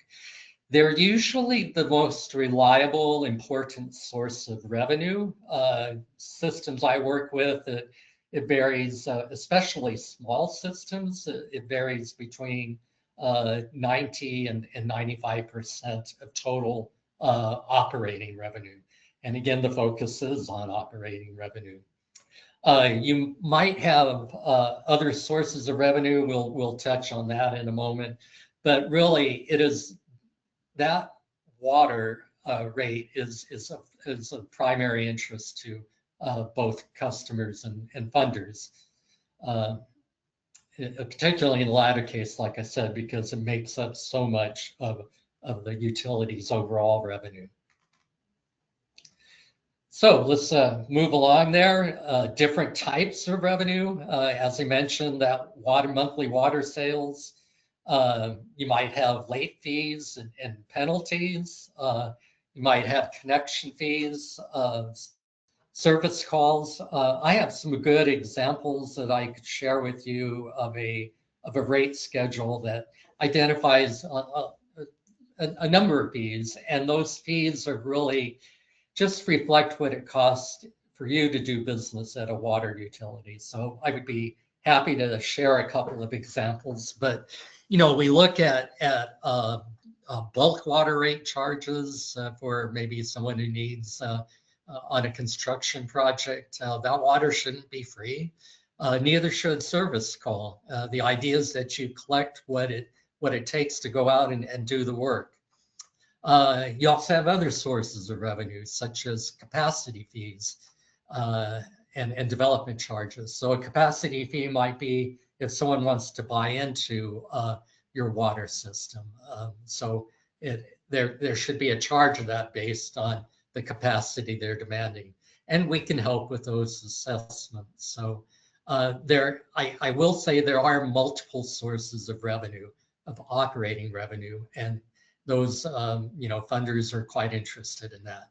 There are some non-operating sources of revenue, and they're fairly limited, but the key aspect here is that revenue is what they called earned revenue. It means it isn't a grant or a loan proceed or a donation, but it's something earned by the utility. And an example of that would be interest earned. So there are grants and subsidies, but they really aren't considered for determining the financial capacity of the water system. So you might look at interest earned, and I will be sharing some ideas on how to improve that source of revenue.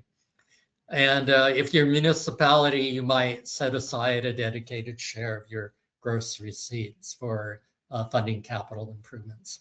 So various types of revenue. The focus from a funding perspective, again, is the earned sources of revenue, and in particular, the operating revenue. So let's go on.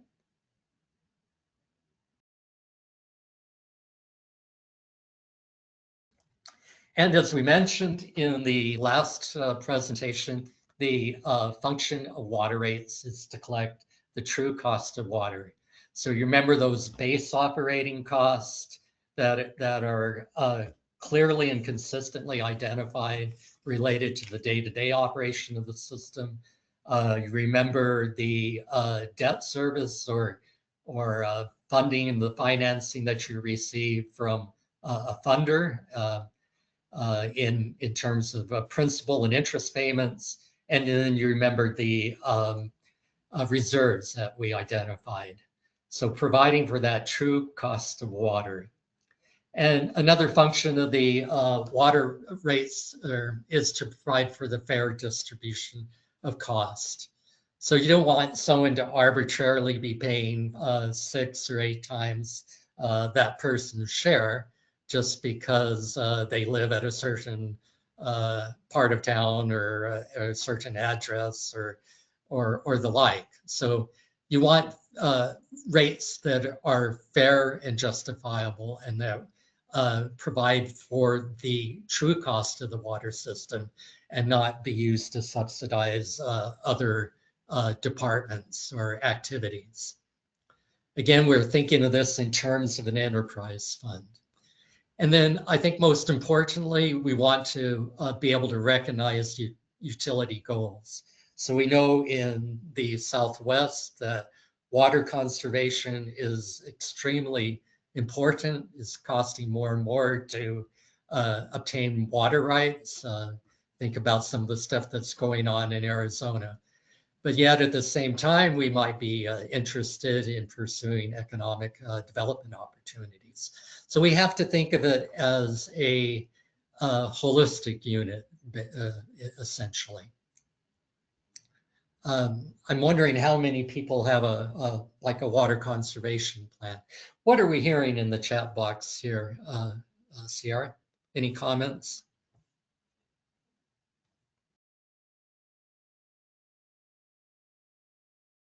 We had a comment asking if there's information on automatic annual rate increases based on inflation and growth.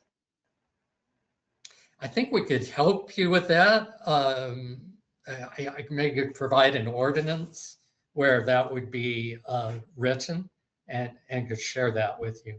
So that could be a follow-up item. Yeah, that'd be awesome. And then another is someone would like to see an example of a rate increase, like a sample. Okay.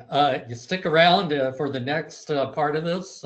We will be sharing that very thing. And regarding your previous question, a conservation plan, ADWR, which is the water resources, requires every 5 years an updated conservation plan. I didn't know that. Thank you, whoever mentioned that. So yeah, you know, and that's a very important part here in the Southwest about setting rates. And we can set rates in through a tiered rate structure that recognize that. So looking at the function of water rates, then that true cost of collecting the true cost of water, identifying those goals. So let's move ahead.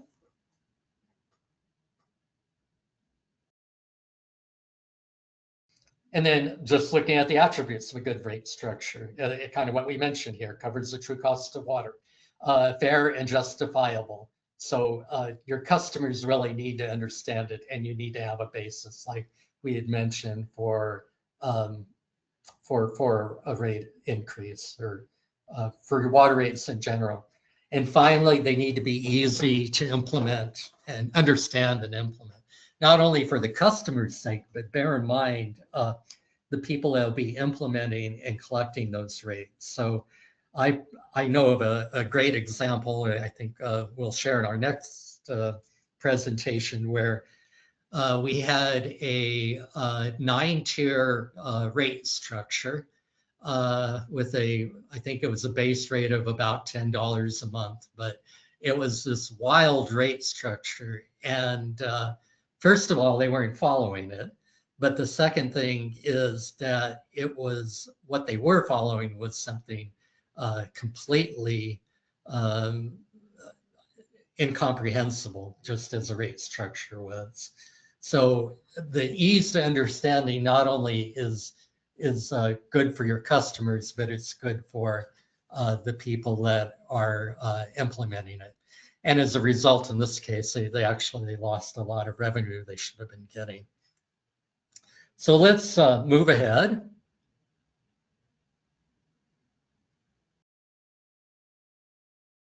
So that true cost of water, if we jump to the next slide, then would include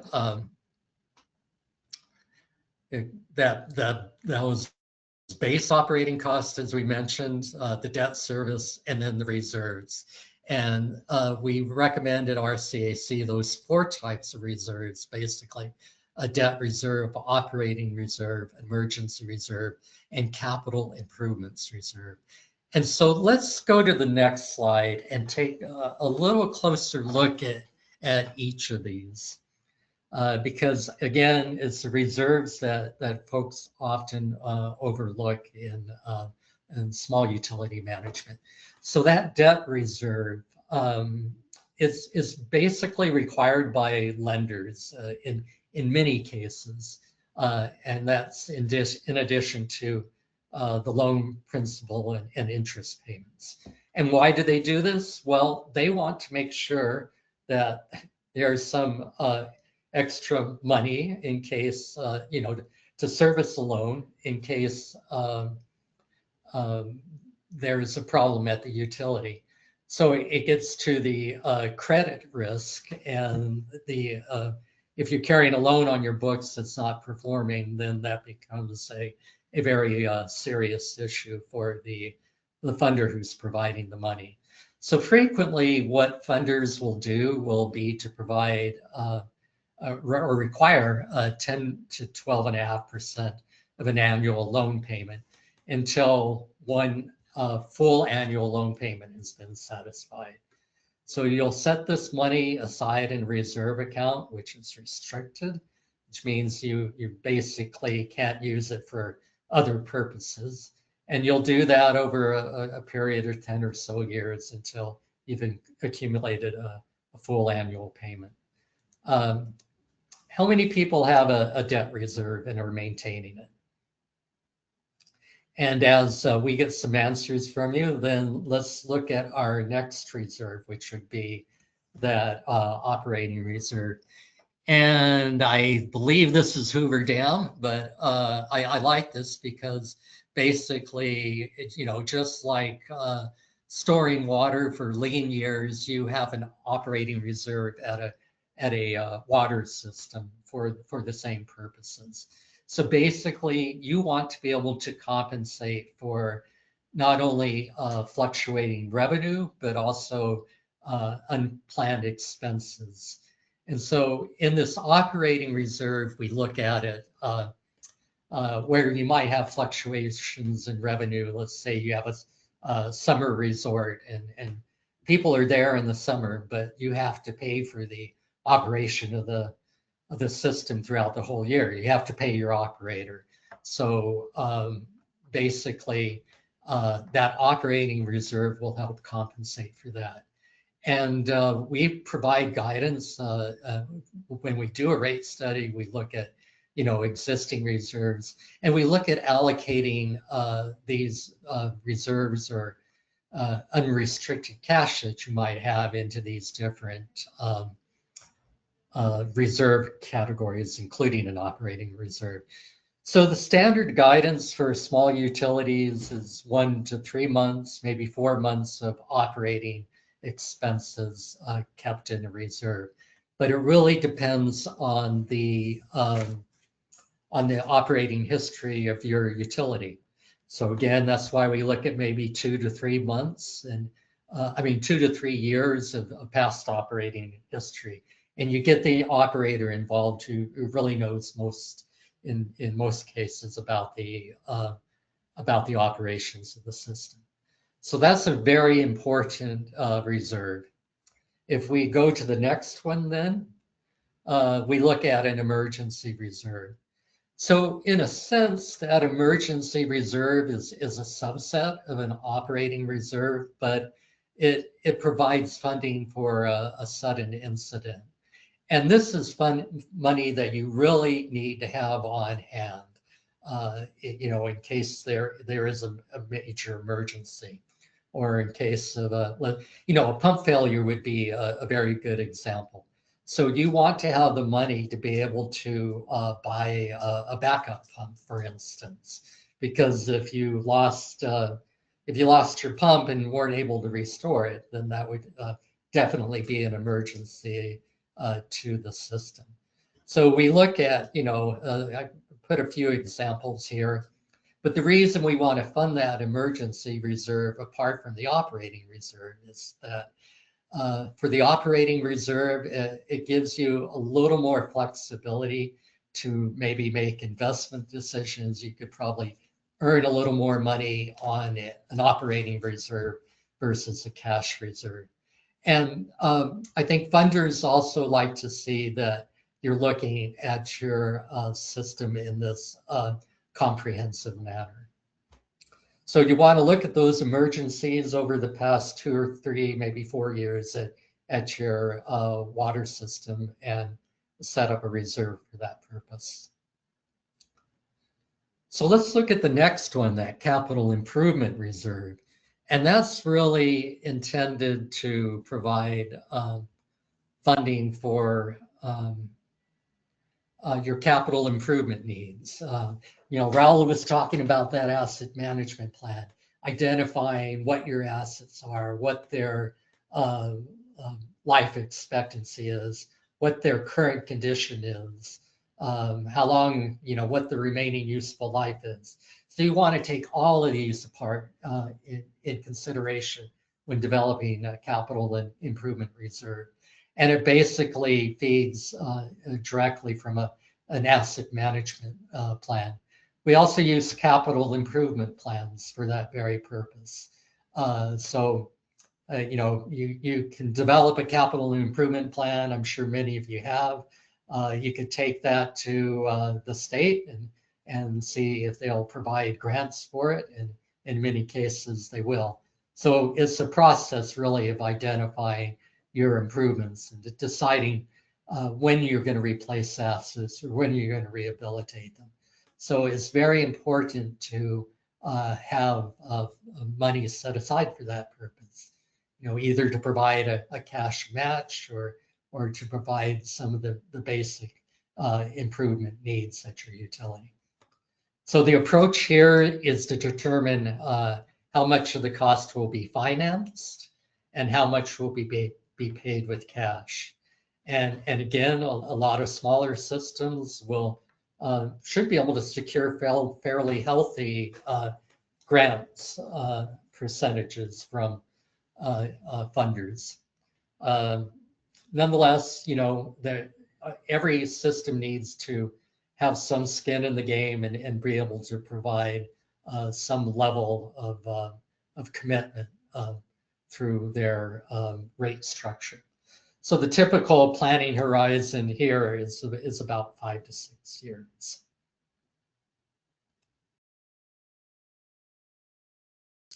So now I'd like to turn our attention to typical rate structures. And if we go to the next slide, we'll say that they're basically 4 types of rate structures. And those are, well, that looks like my water bill out to the side, where they're charging what they call an increasing block rate structure. But they're basically 4 types of general rate structures. The first would be that flat rate. And this is where you just say, I charge a certain amount for water regardless of how much I use. There's a uniform block rate, an increasing block rate, and then we have a decreasing block rate. So let's go to the next slide and look at these a little more carefully. So the flat rate then is basically a fixed cost per month rather. There's no per gallon charge for that usage, so it's completely disconnected from water usage. This is just a flat charge. It's very simple to administer, and in many cases it'll assure a revenue recovery. If you're collecting a flat rate from everyone at the system, you don't have to worry about how people respond to water charges or water usage charges. So if you have to raise a water usage charge or have a higher water charge for water usage itself, it wouldn't apply here. The problem with this rate structure is that it is disconnected from some expenses. So like variable expenses, like I mentioned earlier, being utility. So it costs money to produce water, but here you're not charging for those variable costs, and they're not reflected in the rate structure. I think in many cases, it also encourages wasteful use. So if I'm using 400,000 gallons a month and I'm paying $35, I'm pretty happy. versus you know, a normal person using 5,000 gallons a month. So this is a big drawback to this rate structure. And it's really discouraged by funders. And in many cases, funders such as USDA will require that utility charges something other than a flat rate. So a metered rate is what we would be talking about. So my question to you is, how many people charge a flat rate at your utility? And as you're answering that question, we'll go to the next slide, which would be that uniform block rate. So it's basically your base rate plus that commodity or usage charge. So the person that mentioned the $45 base rate plus the $3 per gallon usage charge. This would be an example of a uniform block rate. So it's definitely fairer than a flat rate. It does recognize the amount of water consumed, and it's pretty simple to administer. And for the most part, it ensures a decent revenue recovery. It is a little more, the drawback would be maybe it's a little more complex to administer than a flat rate, but it's certainly fair to your customers. Sarah, are we seeing anything in the chat box about types of rate structures? Yeah, we got some back when they had mentioned what their rates were, and they mentioned tiering a lot. There's a variety. Some do just a monthly minimum. Some have tiers on top of that. Some is just a base rate. So we've got a little bit of everything. Well, that's good to note, and it sounds like people are kind of familiar with some of these different rate structures. So we go to the next one. So we have that uniform block rate. We could also have a decreasing block rate. And so that is a base rate plus a decreasing unit charge. And, this would promote economic development. So let's say you have a plant for one of these artificial intelligence plants where they're trying to generate electricity to support AI. So, they use a lot of water. We have one going up in southern New Mexico here. If you're a larger utility, you might want to promote economic development. You might have a greenhouse that needs a certain rate charge. And so depending on water usage, you actually charge less as more water is used. And again, it's a tiered charge involved here. A little more complex to administer. And the drawback here is revenue is less connected to the amount of water used. Let's look at the next one. Really, then this is the increasing block rate, and it is the most common, especially in drought-prone areas of New Mexico and Arizona, for example. So it really promotes water conservation, and it's just the opposite of the decreasing block charge. So you can see here where the charge goes from 2 cents per 1,000 gallons up to a certain level, then 5 cents up to another level, and then 8 cents after that. So let's look at the next slide then. We could take an example. So let's just maybe take a moment. This utility has 3,500 customers. It's supplied from 3 wells. 2 of the wells dry up every summer.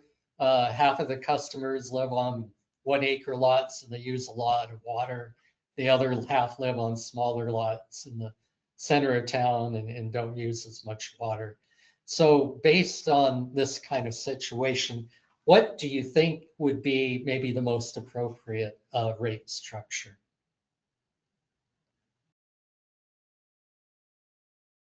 And remember, there's kind of a water shortage involved here.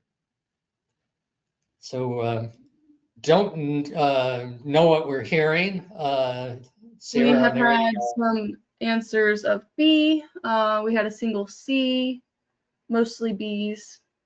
Yeah. Mostly B. Yeah, very good, folks. That's exactly what it is. It would be, click the slide there. That would be that increasing block rate is what we're looking at.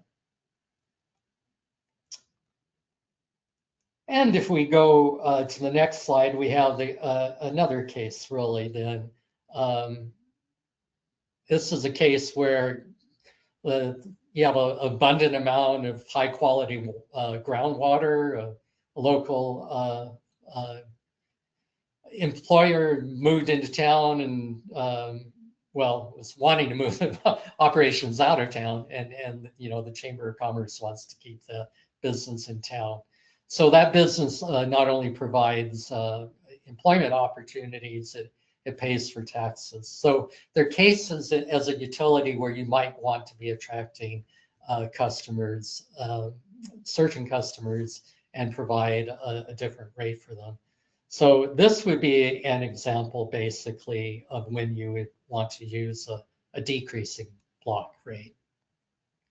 So let's, you know, very interesting points and rate structures to serve your particular need. And we really get into this then when we look at a rate study or look at providing rate assistance to utilities. So let's look at some the rate setting process and some tips that I think we've gathered over the years. If we go to the next slide, it's really that process then is to identify the need for a rate review, keep the public informed, basically educate them about what your needs are. And again, I find if you are straightforward on the level, you know, tell people why we need to consider a rate increase, talk about customer expectations. So people want reliable water. Well, that does not come at no cost. So you need to explain what you're doing to provide a safe drinking, you know, clean, reliable supply of water. And then step 3 then would be, as you're having this conversation, to identify a rate structure, just as we showed there. What would be the most efficient rate structure for your water system? And then gather information to set rates and finally set the rates and that meet your needs. So if we go to the next slide then.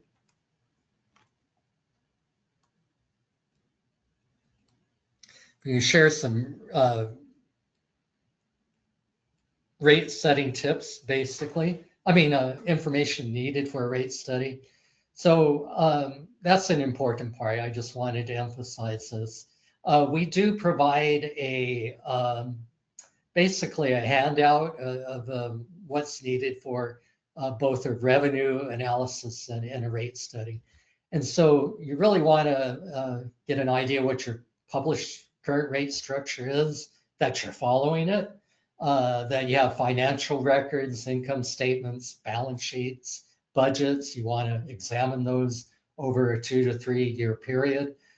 You want a good sense of what water usage is, what the number of connections is. We can help with that through a connection survey, what your water production records are. So you may be producing a lot of water, but if you're losing a lot of water, then a lot of money goes out the door through leaks and the like. So you want to know what people are using and what you are producing as a utility. And then if you have projects in mind, you want other supporting documentation such as cost estimates, engineering reports, debt schedules, and the like. And I think one of the important things to ask for is through the water usage for the individual customers. And that's indicated there at the bottom. And we can help gather that information, but it's usually pretty readily available through your billing software. So those are really the main components then for the information that would be needed for a rate study. If we go to the next slide, I just wanted to share a few tips really over the years in working with RCAC, and tips that RCAC has in for setting up a good rate structure. Of course, as I mentioned, you want to cover the true cost of water. You want to communicate with your customers. Again, if they know what's going on and the reason for a rate, and that rate structure is fair and justifiable, more cases than not, people will support it. You want a base rate structure on good budgets and complete records. So as we saw in the last presentation, if you're only capturing, half of your expenses and you have a bunch of miscellaneous expenses that you don't have good records on, then it can be, bad data in, bad data out type of situation. So records are very important. And you also want to phase in rate adjustments when possible. A few years ago, back in, in Las Cruces, where I live, we had a very, sizable rate adjustment in the electrical utility. And really, it was hard for me to understand a lot of hard, I think, feelings on the part of customers where we had like a 25–30% adjustment all at one time. So that is the beauty, again, of this 5-year planning process. If you can identify some of your needs early on and build capacity over a multi-year period to implement rates, you're far better off, and your rate structure is and revenue collected from it is likely to be far more stable. So try to phase in rate adjustments over a multi-year period. And then you want to ensure that rates are easy to understand and administer, as I pointed out earlier, and then review rates annually. So again, I'm just kind of wondering then maybe how many folks do an annual rate review. And again, I think that is a very, very important aspect of all of this. So Sarah, are we seeing any good comments there in the chat field that we'd like to share? We had one question of, can you do a rate increase without going through the ACC? Yeah, I believe you can. If you're not regulated by the ACC, then yeah, you can certainly conduct your own rate study and implement any increases that would be needed. Perfect. And I think we are just about at time. If you want to share the next slide, and then. Sure. Let me just share a couple of resources here as we wrap up. Well, this will be in your presentation packet, but like to mention one of our guides to conducting rate studies for a small system. Has a lot of good worksheets, and that's the more you know about this, I think the better off you are. Even though consultants like RCAC can assist often at no cost to your utility, but the more knowledge you have about this, the better. So another publication would be our guide for water and wastewater systems, and setting small drinking water rates. It's a publication from the EPA. And I think in our next rate presentation, we're going to get into some really fun stuff about maybe some tricks of the trade here, where you can set a rate structure that will be fair, but it also really recognizes the usage and provides some great opportunities to provide an affordable cost to your customers. So thank you very much here for your time on that. I think I maybe got a couple of minutes. Be happy to answer any additional questions.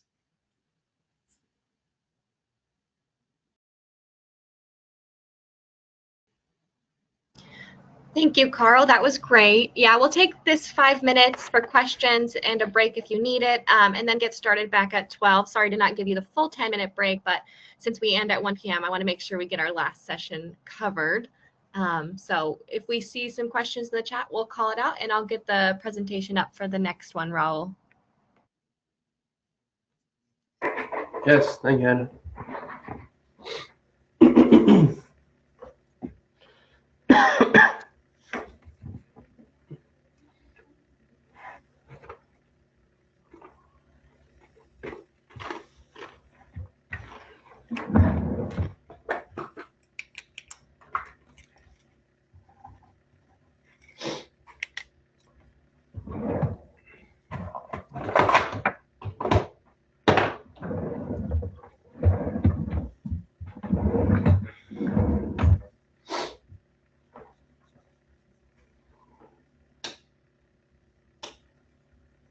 I also want to just, as a matter of housekeeping, remind you all that there's a materials section where all of these slideshows are available for download.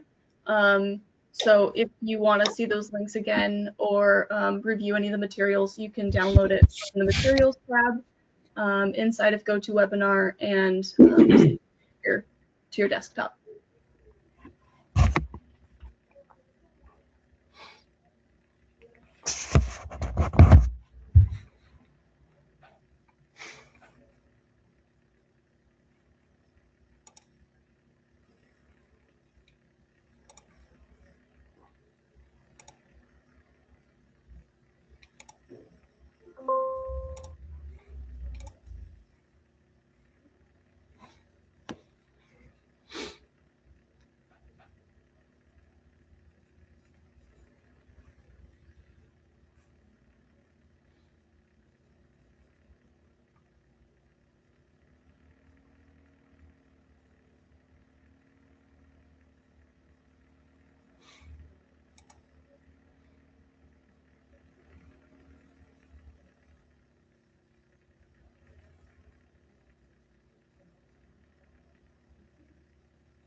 All right, Raul, if you want to take it over, I will advance the slides for you.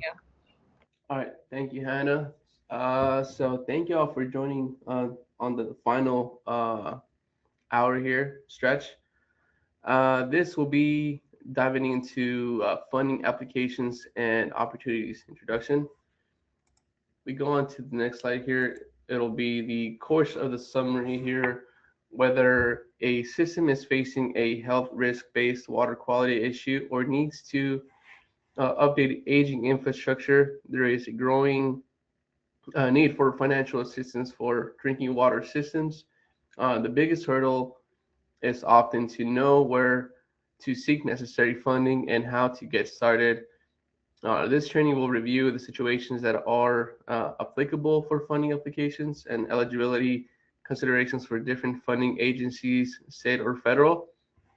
A review of what may qualify for a grant for your principal and or loan at the administrative requirements during the application process.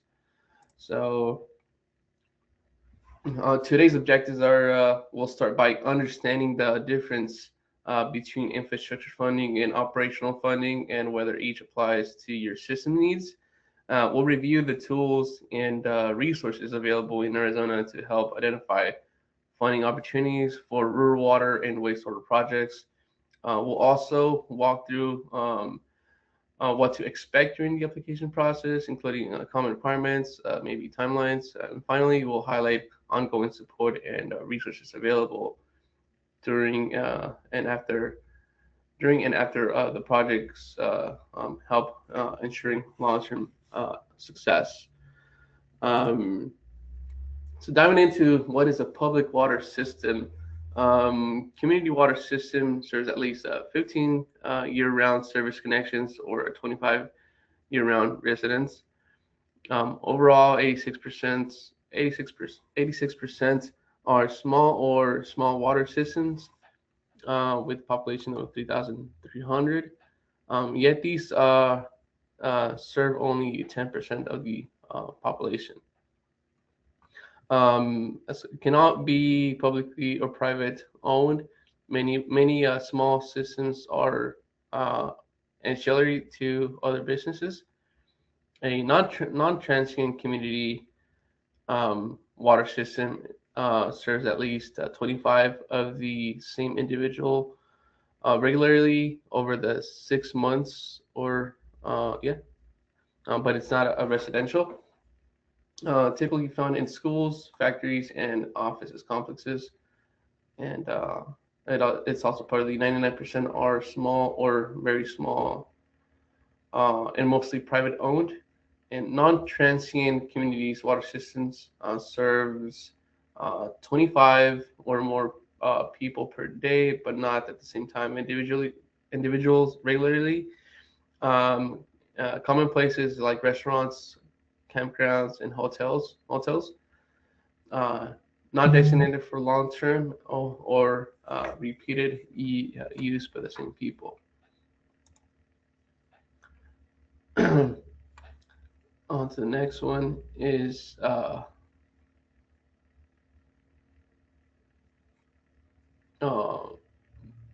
public water system funding needs, operations, and maintenance here. Public water systems have ongoing operations and maintenance needs that keep the systems running every day.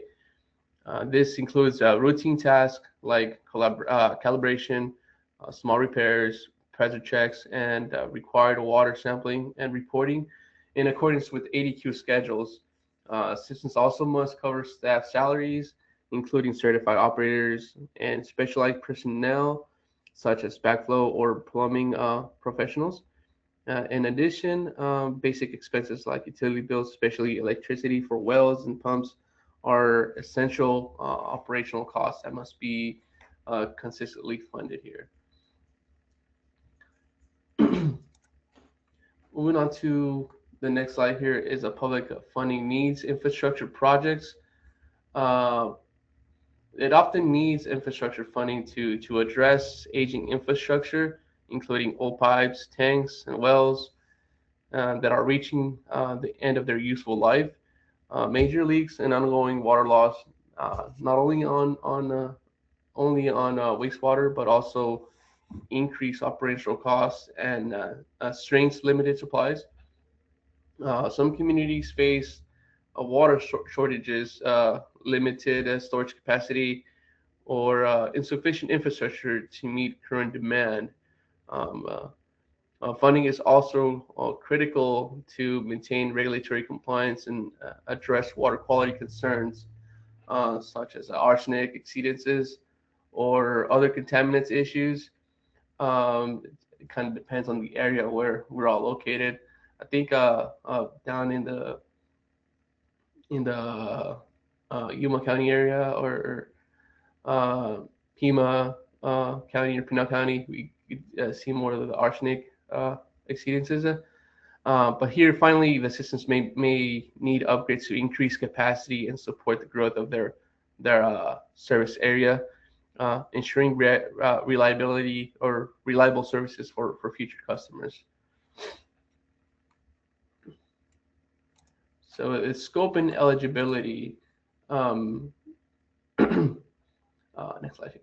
So when asking whether there is a funding available for your project, it's important to understand that many variables determine eligibility. Funding programs look at every type of system, the scope of work, and the total project cost, and overall the priority of the project. Projects that reduce or eliminate a human health risk or address regulatory compliances often score higher funding considerations. Eligibility can also depend on ownership and type of management structures, such as whether there is a systems nonprofit or for-profit or an HOA or domestic water improvement district.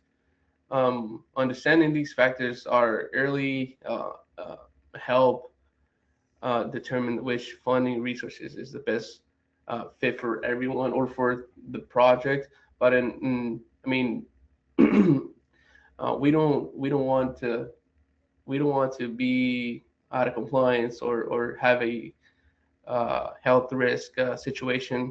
Although it does increase the grant amount of funding, but we don't want to be there, right? But it does help at times if you're in that spot or that situation. So moving on to the next one here. It's what are you seeking for funding? Here we have aging infrastructure, water upgrade, treatment upgrades installations. So I have water quality issues, MCL mitigations, emergency contaminant mitigations.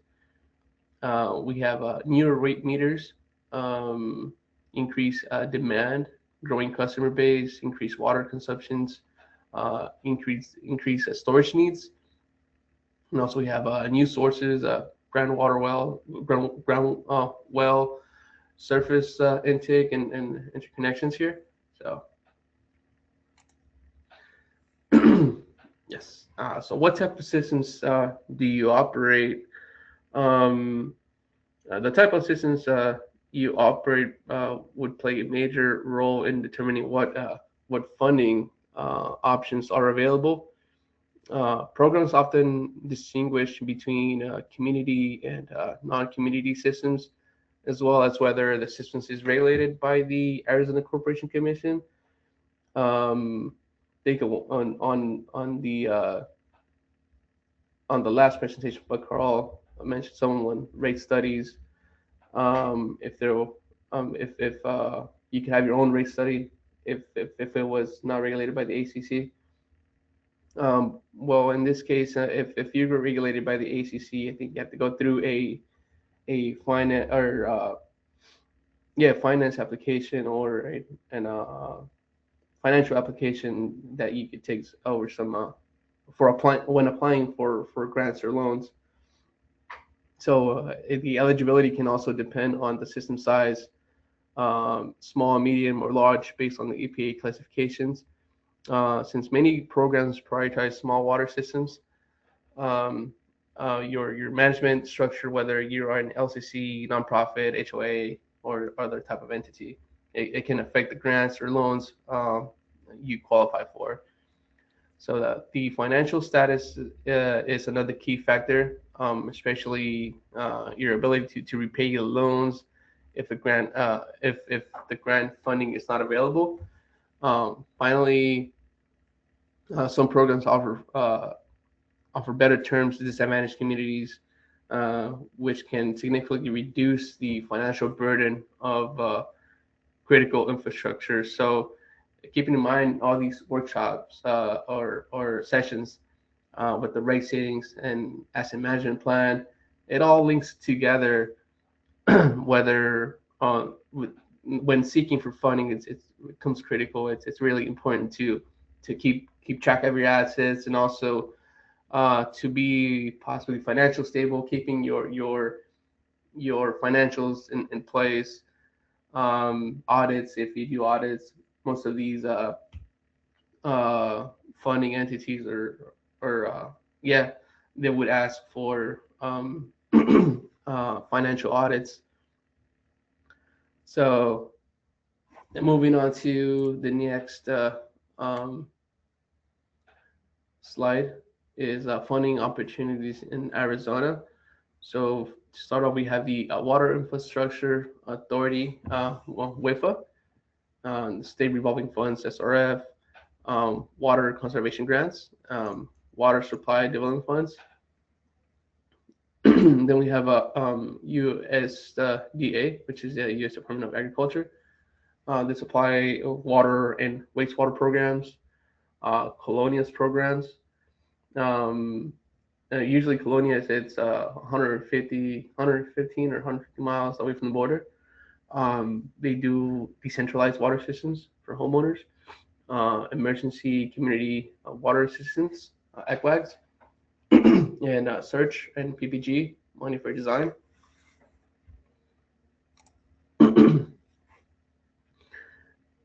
Funding opportunities also here in Arizona. So we have the community development grant. So it comes with a regional account, state special projects, colonia set-asides. You can also check with the county to seek the CDBG. North American Development Bank, which is the NAD Bank. This one is really strict. It's within 62 miles from the border. It's happened where I was working with one of my projects, and they were just about a mile from those 62. So they were like 64 miles away from the border. So they're really strict on those 62 miles. And also we have Arizona Department of Environmental Quality, ADEQ, provides technical assistance programs. They have the Rural Water Infrastructure Council, which is the RWIC meeting. I believe this is a really cool or really helpful program here. If you present your project needs or future, what you're struggling with, and there's all the funders available that could let you know if they'll be eligible for your project, if there's funding for your project, or how you're able to get assistance. So I think that's really helpful. We also have the Army Corps of Engineers, which is the 595 program. The Army Corps of Engineers is provides federal funding to help communities design, construct, and on wastewater infrastructure projects. It typically covers up to 75% of the project cost with a requirement local match, I believe, and focuses on capital improvements. And then we have the burial reclamation, which is water smart grants. And moving on to the next slide here, we'll have the Water Infrastructure Finance Authority, WIFA. So hey, Raul, real quick. Yeah. There was a question. Does colonia status depend on the percentage of the population that is Hispanic, like ancestry? How does colonia get defined? No. I can put a little bit more on the colonials, but it does not specify. It should be a disadvantaged community with less population of less than 10,000, and I can get more into details if that allows, for those who have that question, because it doesn't have to do with like the did it mention Hispanic, right? Yeah, that's what they asked. No, it's Okay, more of if there's time at the end, you can address that. yeah. So there is the WIFA overview for programs. We have a water supply development revolving fund, clean water state revolving fund, and the drinking water state revolving fund, the long-term water augmentation fund, and eligible borrowers for the drinking water SRF here is cities and towns, special districts, tribal entities, ACC regulated, private community water systems, nonprofit, non-community water systems that meet WSRF requirements and are regulated by the ACC. The WIFA application process is being by defining the scope and need of your drinking water infrastructure needs or project. For example, new system upgrade, treatment facility, well replacements. Also confirm your project aligns with drinking water SRF, DWSRF eligibility criteria. Determine if you are eligible as an entity, city, or town. We'll determine your financial statuses, median household income, reserves and assets, and ability to take on a loan. You'll be asked also to identify a responsible party and our project manager, fiscal responsibility and point of contact with or ACC. And continuing the WIFA application process is project priority list. The WIFA does initial scope review and financial review of determination. Each SRF project has a project priority list developed annually. The ranked list of projects that states plans to fund with SRF dollars during the funding cycle.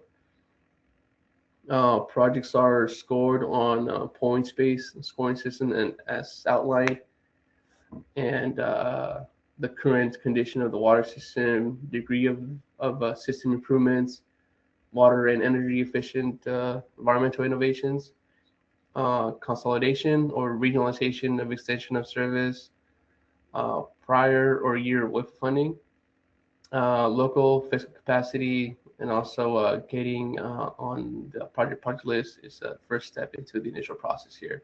So,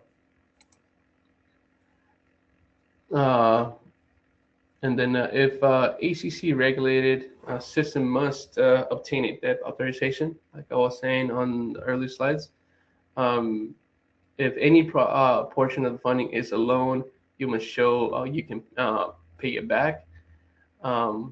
Apply for financing application, use ACC smarter system, and ACC review approval, continue with WIFA. I do suggest that when going, if you are regulated by the ACC, that takes some time, so plan for it. That could almost take about 6 months in review.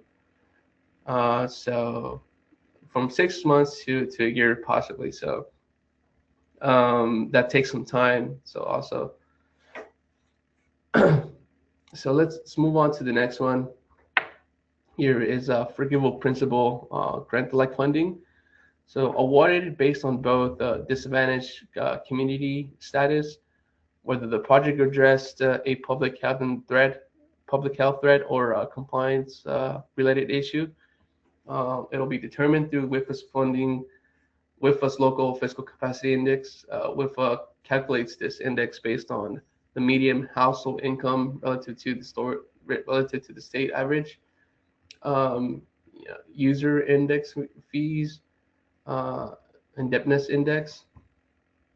Look at the community's ability to afford a project, how it affects forgivable principal, maybe eligibility for disadvantaged communities status, the score of 60 points plus, feeds an overall project ranking.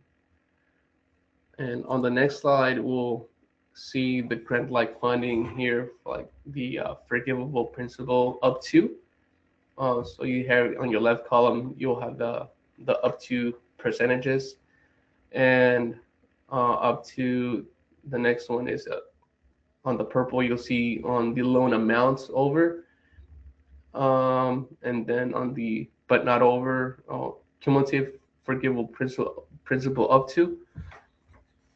So there you have kind of the breakout of their terms. Maybe 70% forgivable from the 250 from the 500, and maybe you get 70% of the loan and over the amount of 250,000.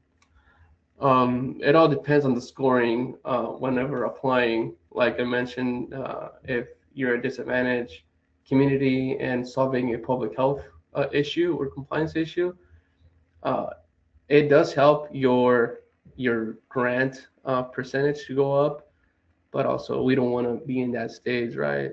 But I understand it happens. Moving on to the next slide here, continuing with the application process. It's the project finance application, building of applications. The project applicants must follow the TMF capacity and technical adequate infrastructure, certified operators, and compliance history. And for managerial, we have a governance structure, staffing policies and procedures. And for financial, we have adequate revenue, budgeting, and reserves. If a system lacks capacity, WIFA can still fund the project if the project will fix the deficiencies and the system agrees to implement measures to gain full capacity. Okay, and we have the WIFA board approval. WIFA advisory board reviews proposed projects. Arizona Authority board, each member will vote and approve or disapprove. They may ask questions prior to the vote just to get a little bit more, learn more about the project. Loan documents and adoptions, WIFA drafts the documents according to the amount approved. And additional, we have the requirements here, the American Iron and Steel, Davis-Bacon, that will move on and get to a little bit more on the American and Iron and Steel.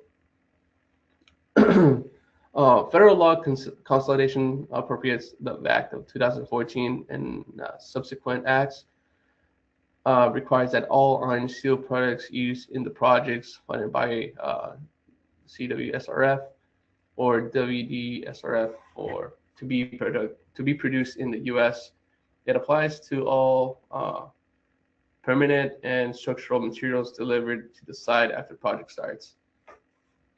Examples of the covered products are the pipes and fitting, manhole covers, and other castings, hydrants, tanks, flanges, and pipe clamps, restraints, structural steel for treatment and plants, pump stations, and tanks.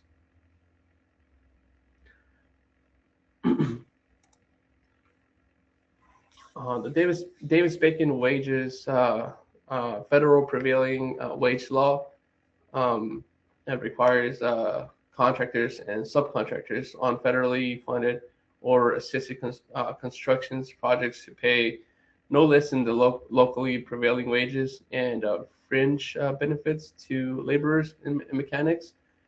It applies to WSRF and WDSRF projects because they are federally capitalized through EPA.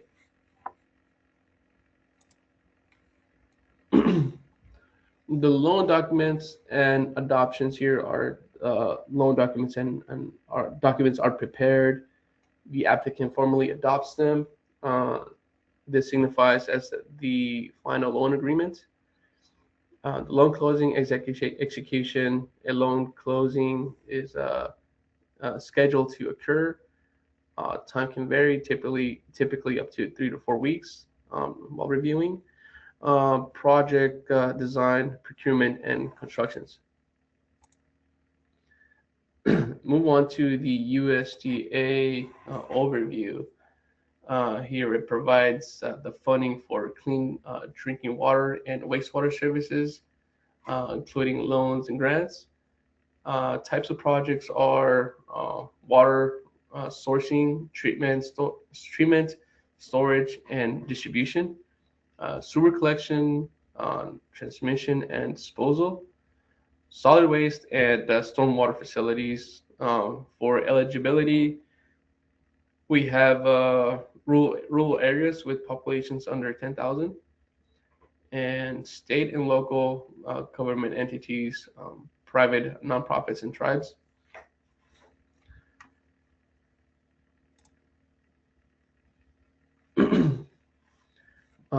So we have the start offs with the search grant. It assists the small financially distressed rural communities with pre-development activities for water and wastewater disposal projects. So the search grant is up to 30,000. No match required. Eligibility use is feasibility studies, preliminary design engineering studies, technical assistance for funding applications, PER, preliminary engineering report, eligible applications, state and local government entities, nonprofit organizations, tribes, rural areas with populations of 2,500 or fewer, MHI below the poverty line or less than 80% of the state non-metro MHI. We have the pre-development planning grant. The grant is up to 60,000 and up to 75% pre-development planning costs. It helps eligible low-income communities plan and develop applications for USC rural development, water or waste disposal projects, and 75% match required at least 25 from the application or third-party resources.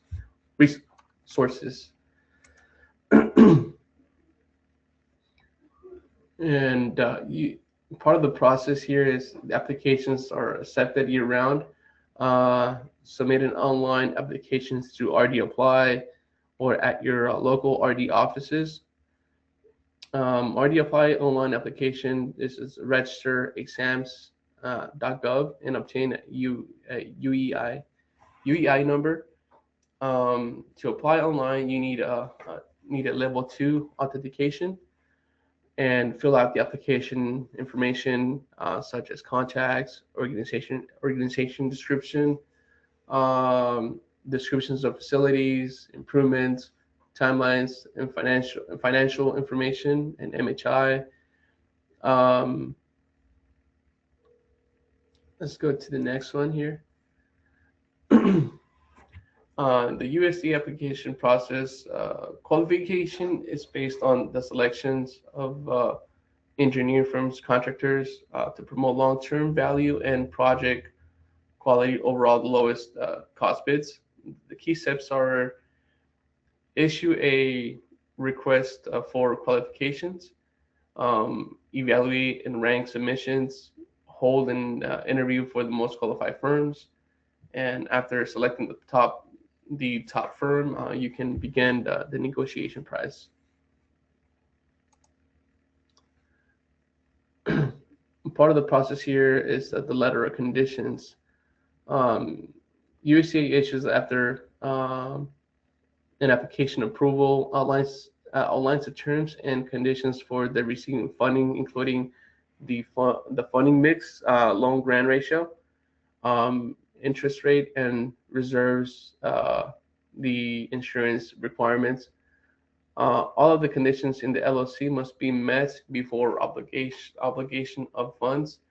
The letter condition is broken down into sections where you have to get their meet the requirements before the bidding, and also meet other requirements when going into construction as well.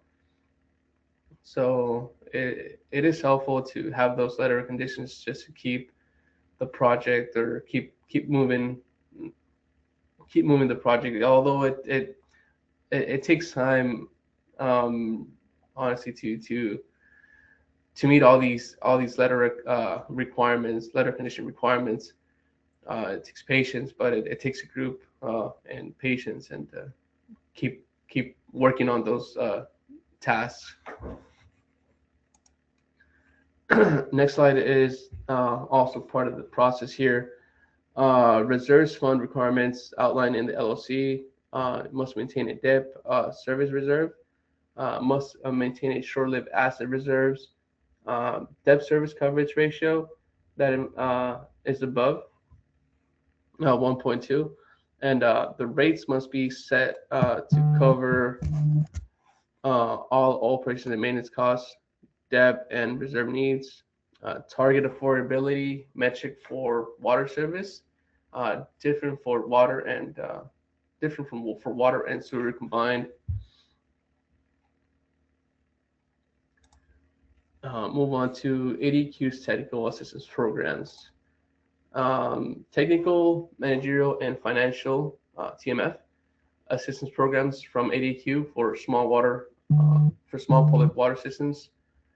No more than 10,000 persons, including community and nonprofit, non-transient, and non-community systems, and on-site and remote support, such as system evaluations and recommendations, treatment selection and design, operation optimization, budgeting, rate analysis, board training, asset management, permitting assistance, consolidation or regionalization planning, funding strategy support, and predictive analytic for contaminant exceedance preventions.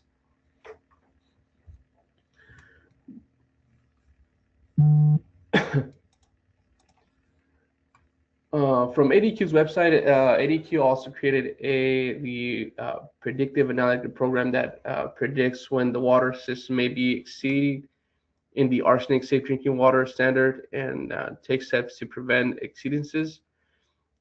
This proactive program features several key elements: forecasting model, compliance consultations, and a roadmap to compliance, allowing the public water systems to be better financially prepared, react faster, and create smarter and long-term solutions for safe drinking water. This voluntary consultation programs is free to water systems and provide insight into how they can avoid future RCAC and CL violations. This allows us to help the public water system avoid risk to a public health, and act potentially problems to early before they build into bigger problems, right? So other funder opportunities are here. Community development block grants for eligible projects here. The community-driven improvement projects such as housing, rehabilitation, infrastructure upgrades, sewer, water, streets, parks, economic development, public facilities operations, elderly service job trainings, and anti-projects. Here for rural communities, look at your counties publish disbursements method schedules.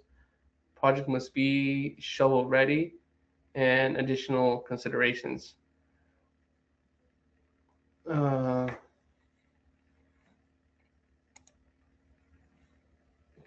moving on to the North America Development Bank, which is this is the border environmental infrastructure. We have what is it? EPA funded grant program for high priority municipal drinking water and wastewater projects within 100 kilometers in the U.S. border. Eligibility entities, public entities, nonprofits, tribes, and other serving border communities. Eligible projects here: water transmission lines, treatment facilities, storage tanks, wastewater collection systems, regional systems for underserved communities. How funding is decided. Applications accepted all year round. Projects are ranked and placed in the NatBank development pipeline awarded as funded. Examples are here. Example projects are Douglas, Arizona, Nogales, 7.5 million in grants for wastewater treatment expansion. Also in Nogales, 5.3 grant for water and wastewater expansions.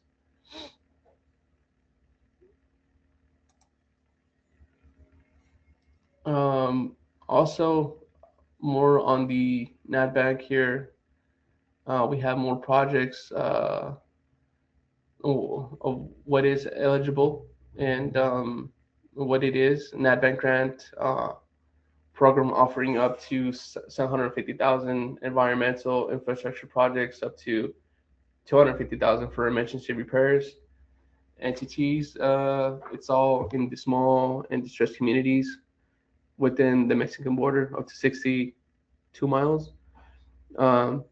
Eligibility projects are the same: drinking water systems, wastewater collection treatments, treatment plants, stormwater management improvements, and also the funding. Decided how the funding is decided is application review periodically and scored on environmental, health benefits, and readiness to proceed and final need. Examples are the NACO. NACO is 150,000 cap grant for water and wastewater improvements. I believe most of these projects through NatBank, they have to be shovel ready as well. And moving on to the other funding programs, which we have here is the Army Corps of Engineers 595 program, provide design and construction assistance to non-federal sponsor interests for carrying out water related environmental infrastructure and resources protection and other development projects in Arizona and rural Nevada. We have the Burial Reclamation Water Smart Grants, works with states, tribes, and local entities as a plan for and implement actions to increase water supply through investments to modernize existing infrastructure and attention to local water conflicts. Moving to funding considerations, determining your best option. Questions to start your decision-making process is is it a community system? Are you addressing an immediate health risk? Are you considering disadvantage? Are you considered disadvantaged? How much is funding? How much funding you need, and how much funding can your current financial status take on, and keep on your current management reliably handled application or funding process. And I think one of the keys, you can always ask the funding entity if you are considered disadvantaged, or maybe have already a PR in place. If not, there's always that search grant with going through USCA, I believe that is the first step. You need a PER completed. And I'm not aware, but I believe WIFA doesn't need a PER, which is a preliminary engineering report, to go into funding or construction. So, how many projects? How many folks here are currently seeking or are in the process on projects? If you can just put that in the chat, maybe perhaps.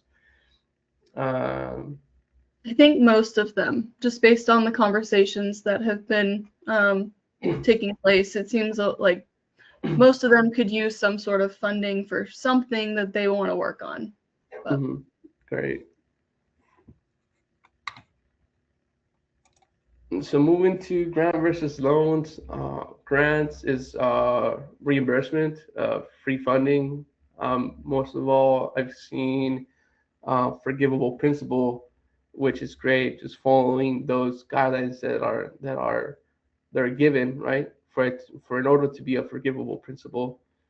And loans, it's borrow funding, interest rates, and long-term commitment.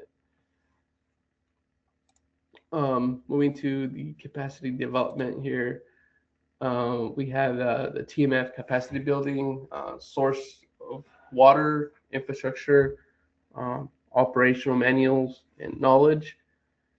Moving to managerial, we have ownership, accountability, staffing, and organization, and effective external inputs. And on financial, we have revenue, sufficiency, creditworthiness, fiscal management, and controls. And funding opportunity to build TMF capacity. Be proactive. Don't wait until something goes wrong. Those tasks can do to prevent issues down the road. Start off with the basic asset management plan, as we were going on the workshop earlier, and then develop a capital improvement plan to prioritize spending, budget annually, include reserves, review rates regularly, ensure compliance with other agencies and ACC, and apply for technical assistance and funding when necessary. And like we keep saying, all these workshops, and it all ties down together in moving projects forward or being a sustainable water system or sewer system. And utilize your resources. RCAC, ourselves, we are eligible to assist you throughout these processes, whether it be asset management plan or applying for the process through grants or loans. EPA Region 9, the AWWA, your primacy agencies, engineering firms, consulting the firms, and operator forums and board councils. And that is basically the workshop for today, introduction to funding opportunities. And if you have any questions, comments, please feel free to ask or comment. And thank you very much for joining us on these workshops today. And hopefully it wasn't just for your PDHs, right? And hopefully you take something from today, Carl's and I's workshop. Thank you so much, Raul and Carl. We appreciate you presenting today. I think there are some questions in the chat, so I might let Elizabeth ask any that she notices. And then for the next 15 minutes until 1 p.m., we'll be here for questions. I'll go ahead and let Elizabeth run on some questions if we have them. And then before we close out, we have a few quick announcements, but that's about it. We had a question. Do you recommend a board member or operations manager to hold the EUI? Sorry, I don't know if I remember what that acronym stands for. You know what an EUI is? Yeah, for I believe it is seeking for the funding wise. I think you need a UEI. I forget the term, but yes. Usually the board president is applies for it. Basically anyone, but the board. Someone who has Yeah. authority over the system. Okay, I think Yes. that's the answer. Let's see. Are private water companies eligible for NAD bank funds? Do we know that? Private. That's a good question. I haven't worked with one yet. It's a public water system. But you mentioned private owned, right? Yeah, private. It's designated as private. I don't think it says in this eligibility slide. Eligibility public, no. I wonder if it can be a private nonprofit perhaps, but maybe a private for-profit, because it does say eligible entities nonprofit. Nonprofits. So we don't know the answer. I could get to that. Let me write it down, and I can get back to those folks who are asking. Awesome. Just, if there are any Googled questions, oh yeah, go ahead. Oh, and it said that privately owned water companies are generally eligible for NAD bank funding, provided the project serve the U.S.-Mexico border region and are probably within that 62-mile range. Yeah, if they're within those 62, and if it says yeah, but make sure that so it's probably most of these if it's they fund which projects that are shovel ready. I mean, it's already you got to have a PR in place, and yeah, basically just have it shovel ready, have it designed. If there are any other questions that have been lost in the questions box, there's a lot in there. So most of them are statements. We were having conversations. So if there's any questions that have been lost that you guys want to re-ask in the questions box, go ahead and ask it again. We had a question: can Arizona water operators earn PDHs by watching past ADEQ webinars? Bram, is that allowed? Yes, we do still allow that for up to 10 PDHs per renewal period. Feel free to reach out to me directly or preferably the operator certification program. That's azopcert@azdeq.gov. There's a special log that we use to document those viewings. But yeah, those are still applicable for up to 10 PDHs. Perfect, thanks.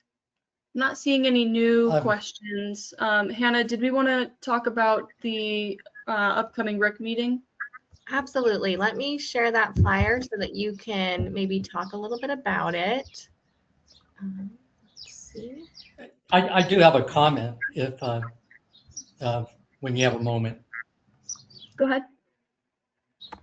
Yeah, so there was a question about a definition of a colonia, and Sierra sent me a response, and I sent it directly to that individual. I can read it out. Excellent. Okay, I just wanted to make sure that was followed up on. Yeah, just so everyone knows, generally HUD and USDA Rural Development both define colonias as rural communities within the U.S. border region that lack adequate water, sewer, or decent housing, or a combination of all three.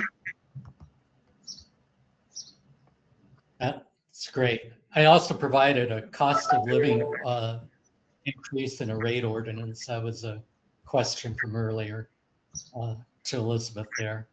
So if you could share that, that would be great.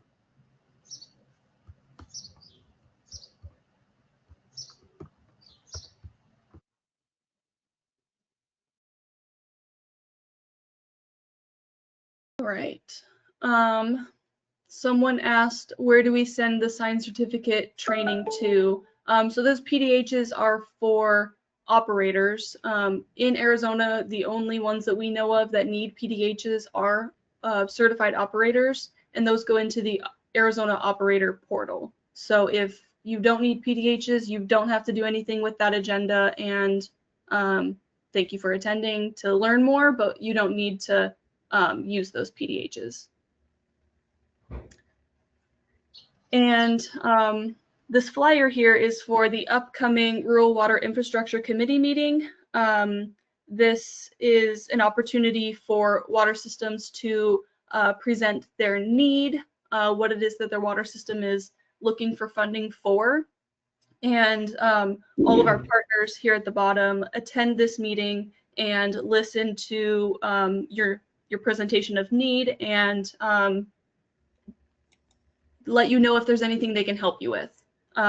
So we typically go around the room and have everyone chime in and offer what they might be able to offer. And then you can go offline and discuss more with those entities. So this is coming up here on, what is the date, Hannah? On March, I think it's in 3 weeks. It's the second Tuesday, and I think it's March 10th. March 10th at 1:30 Arizona time. Yep.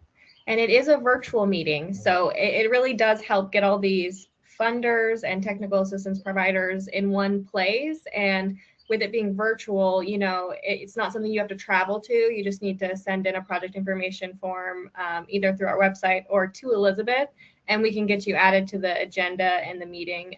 So it's really just an opportunity for you to present a project need and get some feedback from all these agencies that are typically responsible for that type of funding and or assistance. And I am dropping ADEQ's website for the RIC in the chat that we can send messages to everyone. So everyone should be able to see that in the chat.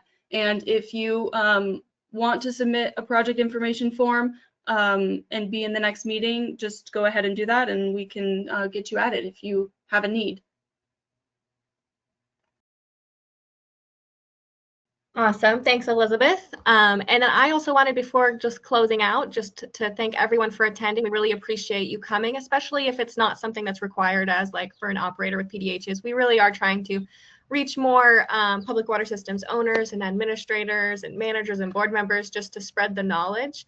So we really thank you. ADEQ will be sending out an email within the next week or so for our next webinar, which is going to be in March on cybersecurity.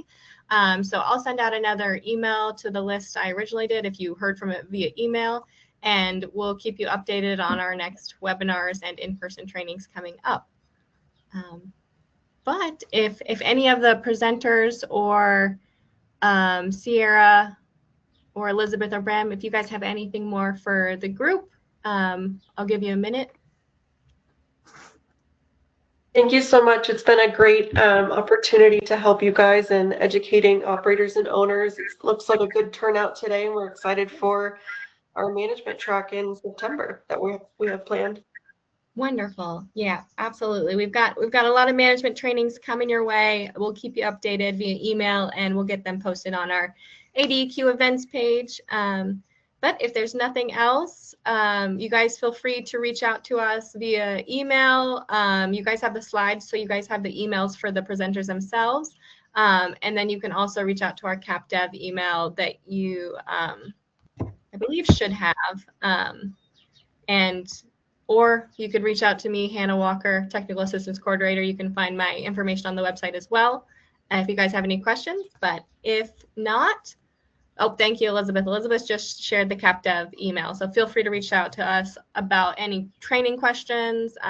We will send a feedback survey this week for this webinar, so hopefully if you have like ideas for future trainings you're interested in, you can add some notes in there, and we'll get some feedback from this webinar. But we thank you all for attending, and if you need anything from us, just reach out. And thanks everyone for participating. The questions box was very busy today, and I appreciate having something to do. So thanks everyone. Yes, thank you guys. All right, you have a wonderful day. Thank you. Thank you, Hannah. Thank you.